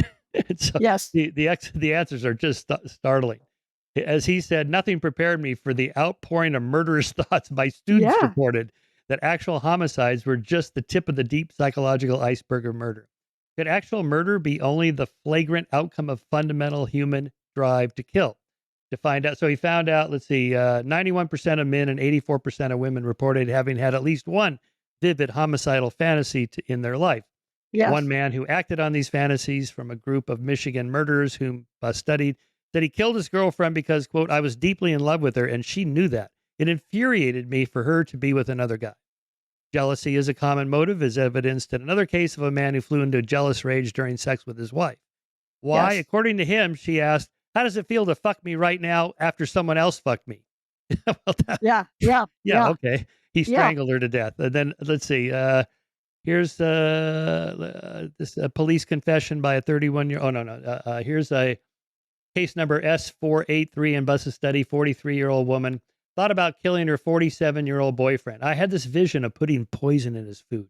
My imagination started from the moment he's back home and went for his bath. I'd put the dinner on the table and take out two separate bowls for the soup. One bowl of his contained rat poison.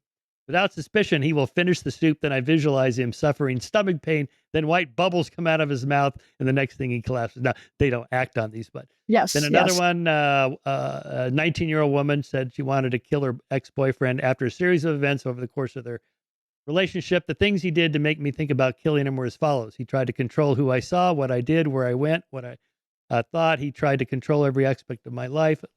These are just startling.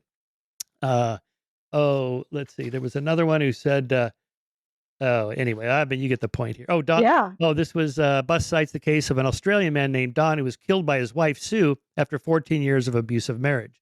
Don had also become quite abusive verbally and physically. The latter included many types of humiliation, being hit across the head regularly, being threatened with death, locked in a closet, being forced to sit looking in a mirror while Don made derogatory comments. On the night of the killing, Don held a knife to Sue's throat while threatening to kill her. He had also both locked her in a closet and urinated in her face. Later that night, after Don had gone to sleep, Sue struck him with an axe to the side of the neck about 3 times. Good. That's what I say. But I know we're not supposed to think like that. But yeah, he had it coming. Then she stabbed him in the stomach 6 times. Is there anyone aside from Don who would not read this account with some sympathy and understanding? I mean, yeah. But So, that's exactly. I mean, that's exactly. So we all. I love this because yes, we are all to his point. I mean, we are all human. We all have these urges. I mean, you've probably heard people say like, "Well, I've had people ask me at least, like, what does it mean when you're driving in a car and suddenly you just have the urge to pull hit another car with your car, or just if you have a knife in your hand to just stab a person, like, where does that come from? It's like, well, part of it is like the idea of like, what if I just lose control? What does it mean to be in control? What does it mean for someone to be in control of me? And mm, then I think coming back to the idea of empathy as well, like who deserves empathy and who doesn't. And that's always yeah.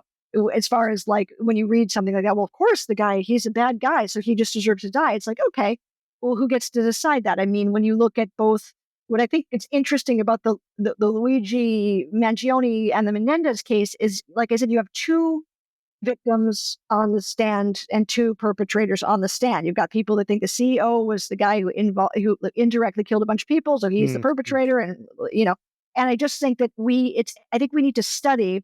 really what I'm looking at more than evil, if you will, in my book as I write it, is really the banality of empathy and like and what does it mean? Like who gets it, who doesn't, who deserves it, who doesn't, who gets to decide that?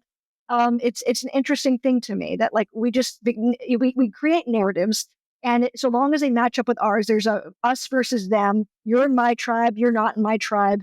You've got the minute I think it's like a fraction of a second you see someone walking down the street, you're able to identify whether they're in your tribe or not because Mm, of something in you that already feels like, okay, well, this is familiar. This is something I can relate with. And I mm, think it's what we do as humans, and it's kind of scary then because then we're very quick to decide how other people maybe are monsters or don't deserve certain things. And I mm. just think we're very quick to judge versus, again, be curious about these things and have an Yeah. openness. Yeah, I like Donald Black's article, Crime as Social Control, in which he used the well known statistic that only 10% of homicides are predatory or instrumental in nature. The rest of them are moralistic in nature. In other words, I didn't kill him to get his Rolex. I killed him because he insulted me or, whatever Yeah, it that's is. right. Going back to the Why We Snap book. And Yes, but the larger issue there, where the criminal justice system is not very effective or fair, like correct. in inner city African American communities, they don't trust the police for good reason Yeah. in many cases. So if and because let's say drug sales are illegal, you can't sue the guy that you sold the drugs to or who you bought the drugs from and take him to court because he violated your contract.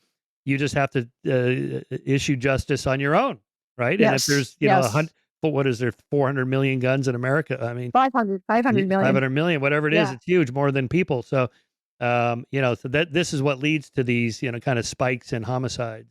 exactly. And Uh, my and, concern is we can try to get rid of guns, but then now we've got these I've 3D given up on printers. that. It's just Yeah, yeah. hopeless. Yeah, no, And try to yeah. take guns away from certain Americans. It's not going to But happen. what I like about what you're doing is you're trying to get in the mind of the killers themselves. Roy Baumeister called this the moralization gap.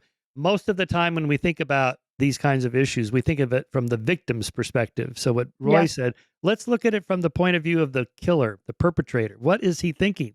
So that's what he asked him. Why did you do it? And yes, yeah. they tell him, oh, she deserved it. And most of But them again, think, yeah, but again, yeah, this goes back to the idea of who is the victim and who deserves empathy. So right, then you can go right, like, okay, so I mentioned Lionel Dahmer, who's Jeffrey's father, who was talking about how he wanted to render these people well, where did that come from? Where did his desire to kill? Like he burnt down his neighbor's garage as a child. Like where did this come from? So where at what point? Like he was probably a victim of something, and you keep going up the chain. So then, yeah, and obviously, then Jeffrey Dahmer came out of it. But so many of us are very close. I always say, "There, but for the grace of God, go I," because really, it's my favorite saying because any of us could have been killers yeah. with the right Don't know. factors. I think I go back and forth on this. Sometimes I think that's the case. Had I been born in 1930s Germany and I was a good citizen, maybe I'd have gone along with it. I can't say I wouldn't. Correct. And it's just, or You can't say you I would have wouldn't. been a witch hunter 500 years ago, and That's right. Correct. so it's. Yeah.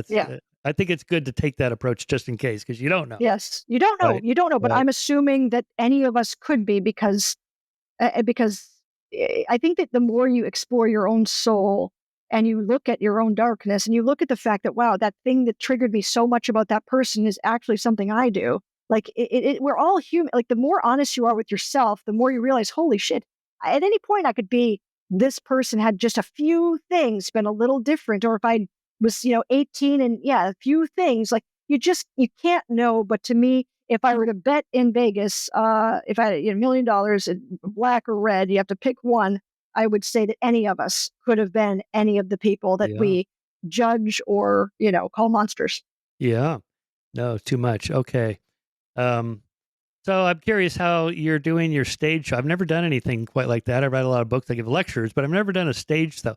How did you get this idea? You've already done a few, right? Yeah, And now I've done about 70. I did a full US tour and then I did a full Canada tour. I'm about to do another US tour and then I'm going to Australia. So I'm so taking it's the same theme you did already, and you're so the one that I did the 70 shows I did this past year was the psychology of serial killers, where I just focus on looking at the 9 factors, and then we have oh a now it's whole. murders. That's right. Yeah. So now it's murder. So I'm looking at how this is the everyman versus the albino squirrel, if you will. He's more rare, Albino So squirrel. that's like I think who That's doesn't like funny. that, It's Who better doesn't than a like black swan. Yeah, Yeah, okay. people they like to look at them because they're different, they're unique, and all that kind of stuff. They're curious about them, and so the way it works for it's going to kind of have a similar format. So I go in, I give them tell them like why I'm here, why what got me into this, and then my theory about certain cases. So I break down. So with this serial killer show, which I'm going to be taking to Australia. So that one is the main one that I just did. Like I said, US, Canada. Now it's going to be going to Australia. And I do that in Australia after I do the murder tour, which starts in March. So I go to Australia around mid May. And then I take, so the format is I go in, I talk about a few cases. So I mainly looked at Jeffrey Dahmer, Edmund Kemper, Eileen Warnos, John Gacy, and then of course, then after the first, and I look at Jerry Brudos, like a lot of them, and then the second portion. So there's about a 60-minute lecture, and then the second portion of the evening is a live Q&A where you get to submit any questions. So a lot of times I'll get questions Oh, like, nice. "What's the difference between Yeah. psychopathy or sociopathy or narcissism and that kind of thing, or how can men kill, so that's my favorite part of the show because I get to know more about the audience than anything. I always tell them, I'm like, I Australia, get interesting. Does Australia have a history of some serial killers yeah, and there mass are, and I'm not well, there sure, yeah, was a but of mass course they public banned, shooting. yes, but There was a that's mass because they're public shooting, banned. and they got rid They of the banned the guns. guns. That's right, and It guess what? They worked haven't had there. a problem since, which is amazing. I know, but Yeah. would it work here? I don't think it would work in America 'cause No, I mean, again, try to take guns away from a lot of it. you'd It's going have to be a as I bloodbath. say, you'd have Waco every weekend. Yeah, correct. I agree with that. Yeah, So, and again, with 3D printers now, I mean, yeah, where's it going to end? I think it's around more cultural than anything. And I think that being American and having a gun, unfortunately for a lot of people, it goes hand in hand. yeah. But yeah, so for the murderer show, it's just going to be me talking about cases like the Menendez brothers. So the people who are more like they snap. Chris Watts, who is the father who murdered his pregnant wife and then put his two little girls down in the oil tanks. I don't know if you know about Oh, his yes, case, but pretty right. like so that's it's a conundrum for a lot of people because they're like, well, yeah, he had a mistress, but what the hell? Just leave her already. So it creates a lot of rage. So I Oh, talk like about the what Lacey Peterson case, that's that's right. Exactly. right. Scott Peterson. Exactly. So talking about those, Isn't there a wrinkle in that, case now? it shouldn't be. I mean, I think I he's mean, isn't he still just so claiming guilty? I he's mean, so isn't he's so. I yeah, mean, in my yeah. opinion, he's so guilty. I mean, people have initially argued with me about it. I don't like to get into arguments online, so I just kind of stay away from it. But then they'll come back and say, okay, you were right. I think he is guilty because I'll kind of really do more digging. It's like, yeah, the guy, but a lot of them don't come out and say that they do. Whereas Chris Watts, I really can appreciate and respect more people who just say, yeah, I did it, and here's what I know about why. And so when Mm, Chris walks you through his why, it actually helps put pieces together about like the snapping of like what caused the final decision. Some people they're quick to judge because like, well, he clearly just wanted to be with his mistress. But what's interesting about Chris Watts, Scott Peterson, this guy named James Craig, who was a dentist in Colorado who poisoned his wife recently, and then who was the other one? Oh, a guy named Chris Coleman who had almost identical story to Chris Watts. They meet their mistresses, and within like 3 to 5 weeks or something, they just kill their whole families, or they just.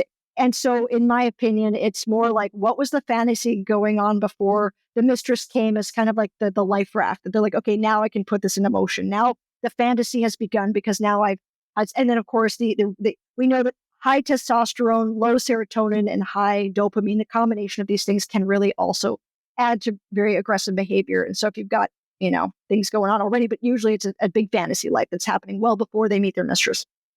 huh.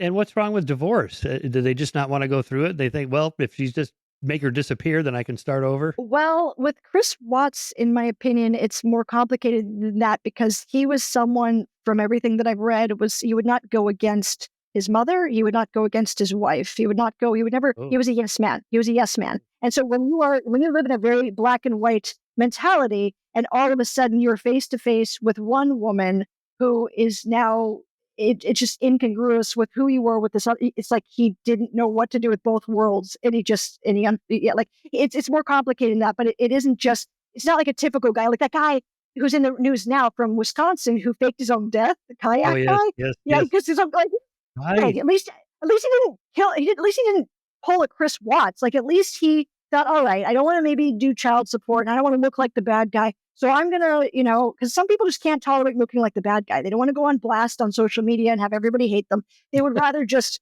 either unfortunately kill their families or fake their own death. So he faked his own death because he wanted to maybe be with a mistress. And just, I think some of it's midlife. They just think, God, is this my life? I mean, there's a really good, I'm sure you like Yalom, Irving Yalom, he's a psychologist. If you haven't read his stuff, you should read Mm. Love's Executioner. Oh, Excellent. oh God. I'm not kidding. Love's Executioner is really good. And then it's one of my favorite books of all time. And then he wrote a book called When Nietzsche Wept.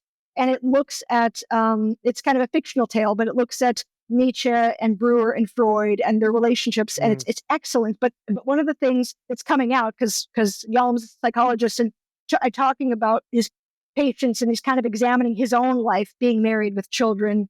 And he's kind of confessing as he's using Breuer as like a guinea pig for the confession, or like a pawn for it. He's like, well, Breuer says, I can't help but fantasize that the whole house is going to burn down with my wife and children, because Mm. I just want a Mm. life without them. And I think that going back to the book you're recording about people who fantasize about murder, I can't tell you how many married people have moments where they just think, A, what would my life been if I hadn't married this person, if I didn't have these kids? Or what would it be like if she or he just died? Or if I didn't have these kids anymore, like, what would it be like? And there is a fantasy level. And I think if people could just admit that versus the level of shame, it's just that then you've got some people who then carry it out. Yeah, right. Yeah. Yeah, that's the So, thing. I think most of us, have these. There was a Twilight Zone episode about that where somebody at a bank is all of a sudden could read minds, and yeah. she's Yeah. reading the thoughts of all these people. So she starts turning them into the boss. Like, oh my God, this guy's Yeah. going to rob the bank. This guy wants to Oh, kill this yeah, yeah, other yeah, person. yeah, And yeah. then they find out that actually these people weren't going to act on any of it. They're No, they're just just having these. fantasizing. They're That's right. just Oh, again, fantasizing. just Yeah. makes us human. This is what makes us human. Yeah. And it's a beautiful thing. We're allowed to be human. It's just, if we shame ourselves too much for it, it can cause us to snap. Then on the other side of that debate, I liked Hugo Mercier's book, Not Born Yesterday. So his argument is that most people don't join cults. Most people are not gullible and susceptible and fall for scams and things like that. We just highlight them because it's so unusual. Like, we can all name the famous cults, Jonestown and Yes. Heaven's Gate and Yes. Yes. Scientology and so on. But That's right. how many millions of people have taken that little silly Scientology personality test or held the cans and did the Yes. e-meter Yes. reading, Yes. Yes. and they just walk on. They don't take a second mortgage on the house and give it to the church. Yes. Most people don't do that. Or It's that you're in a vulnerable spot, like the usually. And Tinder people, swindler, another one of those oh, Netflix documentary yes. series, right? Yes. But they highlight these 4 or 5 women that fell for this guy's scam. But how Yeah. many women did he try this on? And that, they just Exactly. told him to fuck off, right? When Exactly. it came time to ask for the $10,000 or whatever, we That's don't right. know. There's We no don't base know. rate, right? That's right. We don't know. And so a lot of times it's people that are in, it's just, again, that combination of factors. And one of them is people that fall for them are often in vulnerable moments in their life. They're just having a particularly vulnerable moment, maybe a breakup, maybe or whatever. And then all of a sudden they found the answer, and it's this cult or whatever. It's just, Right. yeah, Yeah. it's a vulnerability. It's all of a sudden they're just looking for, again, a daddy figure, a father figure, someone to save them. And then Oh, they go for well, it. your daddy figure thing, you wait till you hear my next podcast in a couple of weeks. A woman named Brooke Urich, Urich. Her new book is Wink, Wink, Nod, Nudge, Nudge. Mhm. She was a sugar baby from age 19 through about 24. And then she became, for what is it? Seeking Arrangement. It's now just Uh-huh. seeking.com. And then she became the head of PR and then the major recruiter and then like second in command of the company until she realized what a scam and horrible thing this was for these women. Then she Yes. quit, and now she's written a tell-all book about it. After Yeah. signing an NDA, which is always amazing to Wow. me. How do people Wow. sign an Yeah. NDA, then they write a book? Anyway, It's wild. but it's so predictable. I mean, all of the guys are way older. If they lie and say they're in their 40s, they're really in their 50s or 60s. They're rich. Maybe Yeah. half of them are just scammers. Yeah. But most of them are married, she said. And it's okay. And they so they don't have profiles because they want to be anonymous. So this Yes. is how Yes. the scammers can take advantage of it. And almost all the girls are, they're poor or they're Yes. college students and they have these massive tuition bills and the guys pay for them or whatever. Yeah, there's a lot of daddy figures in there. Yeah. So it's actually all on a spectrum. So if you think about it, some people have the fantasies. I don't want to be, what if I'm not married to this woman anymore and I don't have these kids? And then on the spectrum, it's like, well, what if I just have affairs, but still keep my duty as being maybe a provider and a loving father during the holidays and even though I might be very disconnected from my wife and disconnecting further if I had this affair, but I'm going to choose to have these affairs because I want to keep experiencing the young me. Because a lot of times the affairs are about, okay, if she's 19, I can feel like I'm 19 again. And most affairs happen because people just want to feel wanted. It's just they Mm. want to feel that excitement again of this person's looking at me like I'm a god. And people like that feeling. I mean, it's not a bad feeling. So, but then of course you go along the spectrum and then, okay, so then you might fake your own death, or then you leave your wife for the mistress. That happens sometimes. And then of course that often doesn't work out, but it sometimes does. And then you divorce just without the mistress, but usually almost every man I know has to have a safety raft, as I call it, in place before they leave their marriage. There's always got to be a Mm. woman lined up. Most women can leave without a man lined up, but men, they need a woman lined up. And then if it's good enough, if the checks enough boxes, okay, I can do this. I'm going to do that. And then of course you've got the ones that maybe fake their own death, and then the ones that then it keeps going, and then you kill. Like it just all a Mm. spectrum though. Mm. Behavior, humans, Mm. Right. yeah, Yeah. She pointed out that the guys keep getting older and older, and the girls all stay the same age that's because they right. just Because keep swapping them out. speaking of like fetishes, clearly there's something, if they're going for a certain age, there's something stuck in their psyches that they want to keep reliving. Like maybe Well, their that's college interesting home. because Yeah. the P. Diddy thing and then also the Epstein Yeah. list and Epstein himself, he appeared to like maybe 15 to Yeah. 17-year-old girls. Yeah. Now, in some cultures, that's not, pedophilia, right? I Yeah. mean, like And in the some animal. because they have menses, they have their periods. Right, So right. I people mean, just that's say, not well, like they're an women. eight-year-old that's not like an eight-year-old girl, That's right. That's right? right. Yeah. But still, yeah, I mean, it's weird to get fixated on that. I've had But people. but it's yeah, I think again the shaming of it. It's like people can find a 15-year-old attractive, and we are really good at shaming. No, you have to only like women your own age or maybe older, but God forbid you like anyone younger. And I think that it's then we have to repress anything in us that doesn't fit, and that's where I think we actually have more danger. And it's not to, it's just like, because if you can admit, okay, 15-year-olds are attractive, I will not sleep with them because I understand the emotional, it's a huge gap between their emotional, life and mine. But I think that, so yes, I think that most men will admit, if they are honest, that they sometimes find a 15-year-old or 6-year-old attractive, but they're not going to want to bed her down, so to speak. Or maybe they're Mm. not going to want it because they know, like, this is not something that would be good for either of us. You Good know, for our not good for my yeah, resume. yeah, As the CEO of this exactly. corporation, this may Yeah. not be good. But You're then right. prepubescent children that's usually a whole other thing going on. And that is, in my opinion, in almost every case, it's some level of major boundary violation happened to them. Mm, It mm. doesn't necessarily mean that they were sexually abused at that age, but some major boundary violation. Maybe it was a lot of physical abuse, but feeling disempowered. And then they get stuck in that age range. And then there's something, or for example, it could be that that's happening at home, but then they're also getting bullied. I find that that's a big one with girls around that age or boys around that age. And then all of a sudden it's like, I'm fixated on somehow conquering that age. But they get fixated at Is there whatever that any age. data or studies on, let's see, divorced parents, girls raised by moms, dad's not in the picture, they become teenagers, and then they need a replacement, so they have sex earlier with men? Is there any evidence? I mean, you hear this as a meme, but I think that the evidence, well, so I think it's usually a lot of times the early sex happens because so let's look at what can happen. And again, something we don't talk about enough, but if you look at mothers who are suddenly find themselves single for whatever reason, if the dad ran off or they divorced, and they have an 8-year-old daughter, a lot of times men who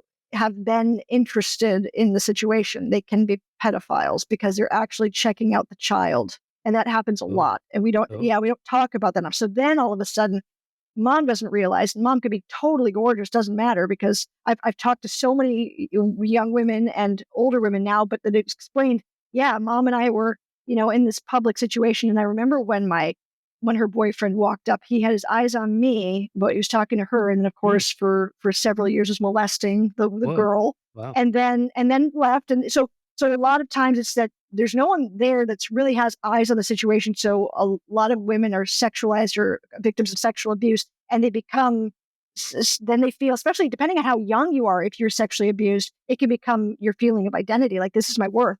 This is what I mean. If you've got a 4-year-old who's sexually abused, they don't have a world to fall back on as far as identity. It's different than, if they get older and it happens, but it's still a sense of, I guess this is me. So if you talk to a lot of sex workers, um, they'll tell you, yeah, it absolutely happened. But then women that are very promiscuous early on, a lot of times it has to do with being introduced to it early on. It doesn't necessarily mean it's a man. It could even be a boy that's just a bit older, but just that there's no one there and they want attention from a male because they don't have a male around. Yeah. And it Yeah. feels really good to have that kind of attention. So there's a Yeah. whole bunch of factors. Yeah. Yeah, there's been discussions on that on Twitter about that woman, Lily Phillips, the British girl, that young lady that's slept with 101 men in one day. Yeah. Yes. Have you Yes. followed that? Oh Oh, my a god. little bit. Yes. I mean, she's been Yes. heaped upon pretty bad, I have I to know. People say. love to shame. People are out for blood. People really Well, so want then to I brought destroy up, well, people. Wilt Chamberlain said he slept with 20,000 men. How come he's He not, gets a he gets a shamed? pass. He's a guy. He's a He gets a pass. playboy, a That's right. Lothario. That's right. Oh, Yes. he's a Yeah. It's ladies' amazing. man. People Yeah. love to shame people. Well, Different especially types. the different Yes. standards for women, obviously, that goes Yes. Yes. way back. Way back. Yeah. So, but there's, online, there's, like, people, what is it about her childhood or whatever? I don't know. Maybe it's, she's a YouTube star and it has to do something different to stand out. I mean, that was their Sure. explanation. Everybody Sure. else is doing all this other stuff on OnlyFans. I think And it she's on, may yeah, be she just was her on OnlyFans. explanation. But yeah, it depends. It just obviously, if she gets enough negative attention about being promiscuous, then it's going to add to the Yeah. excitement of keep doing it. You're going to keep doing it. Yeah. You should listen to my podcast episode of Rachel Moran. Was a Irish prostitute in the 1990s in Dublin. Mm, mm. And she had horrible, I mean, just a terrible background. It would just fit much of your model there. But then got pimped out by her boyfriend at like 14 or 15 or something like that. She was living with, Yeah. because the dad was gone or dead, and mother was in a mental institute.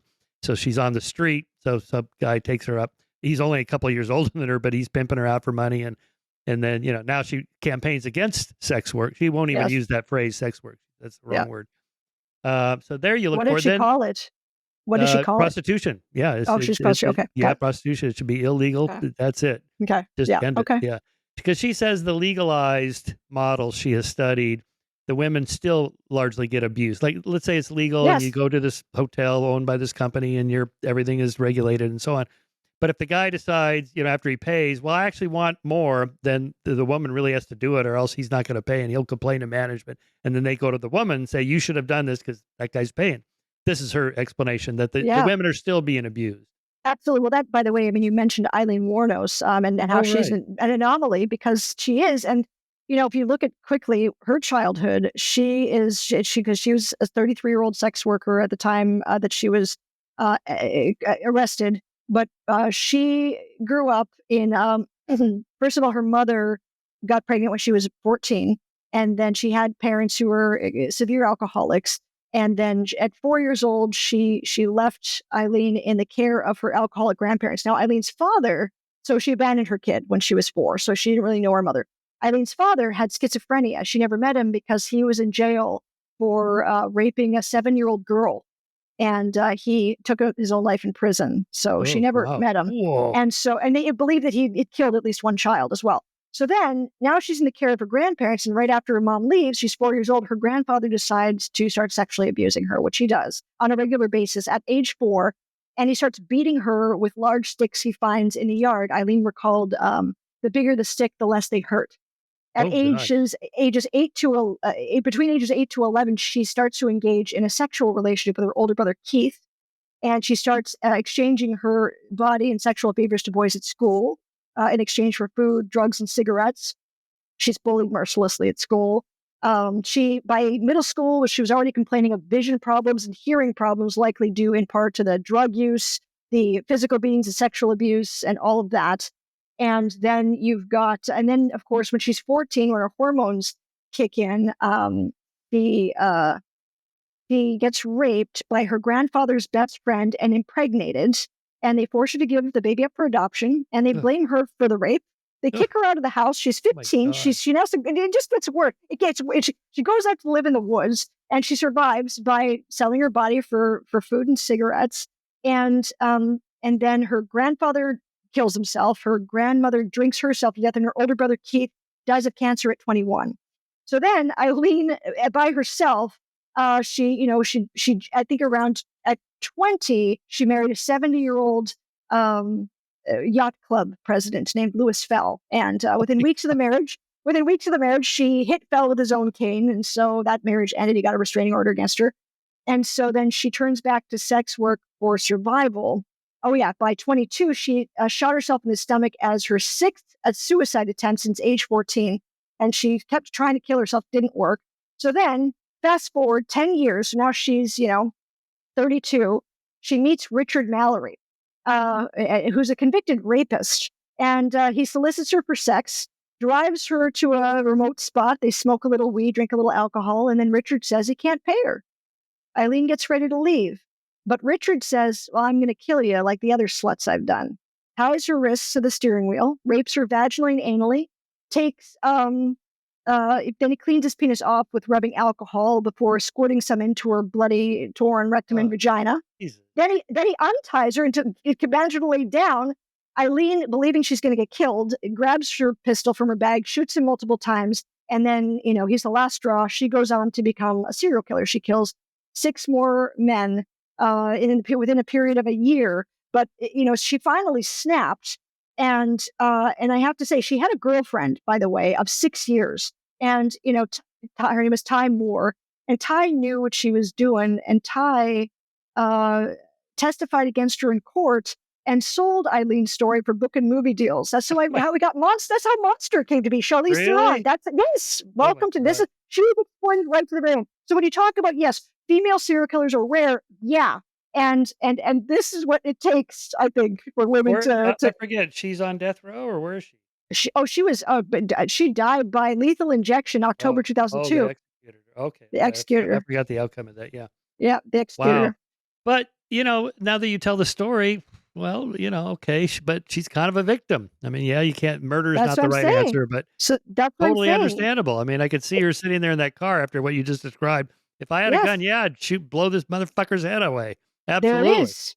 Exactly. So that's what I'm saying. That's where it gets blurry about who's the victim, who's the perpetrator, who deserves empathy, who doesn't. I mean, because what was Richard Mallory? I'm not excusing his behaviors, but like, where do these people come from? I just think we have to have more curiosity about what leads people to do things, so that they can stop referring to themselves as monsters, so they can actually start wondering how they can prevent and get better themselves. Yeah. Because if you think about people who commit these types of crimes, they have only a few places to look. They can look at people who call them psychopaths or evil monsters, Hollywood, who really loves to play up the fact that they're these evil geniuses, but they're all bad and evil. It's all black or white. Versus, wow, you had these things that happened to you on top of some brain things, genetic things, etc. And what would happen if you weren't looked through such a black and white lens, but instead through a lens of some type of empathy, and let's maybe get to this before it gets out of control. Yeah. That's the hope, Yeah. Yeah, absolutely. Humanize people. Humanize all people. Why not? Yeah. Certainly makes it more understandable. And from a scientific perspective, we want to know what's the cause. Well, you just gave a pretty detailed causal explanation of what happened to her. Wow. Yeah. Amazing. All right, Rachel, we're right up on 2 hours. Wow. All right. That was an amazing conversation. So I loved interesting. it. I agree. It was such a pleasure to talk with you. Yeah, good stuff. I can't get enough hope to of this. talk with you again. Yeah. So if your show, is your show coming to California at all? You LA? Yes, I think I have 6 cities, and I think Anaheim is the closest. For some reason, we're not doing LA. I don't know why, but Anaheim is the closest. But let me know if you want to come. I will put you on the list. Okay, I will email you. Just send. Okay, I'll email great. you. Just send me your schedule, because I didn't see the whole details online yet. So yes, you fill those in. Yeah, I'm up in Santa Barbara, so maybe I'll come down there. Okay, yeah, because we're doing my Napa. Napa, is that closer? Napa's north. That's up by San Francisco. Yeah, that's right. That's right. But yes, no, of lucky course, you. yes. That's a nice area to have it. Yeah, no, I did. The last time I did Napa was one of my favorite shows. It was just a beautiful, beautiful place. Now, for the show, you're on stage by yourself, or do you have somebody that you're interacting with, right? So usually, it's just me for this. So I've got a moderator who comes in, introduces me, then I do the lecture on my own, and then we're still deciding. We had a moderator just ask the questions that came in from the audience, and I just answered them. That's why she was there. We're trying to debate whether it might just be me with the questions above me next time. So we're probably going to do it that way. We're deciding. So yeah, but nice. yeah. I'll be looking forward to seeing that. Yeah, all right, Rachel. It'd be great to. Yeah, great. Thank you so much for this, and it was such a great conversation. I look forward to talking to you again. Likewise. Okay.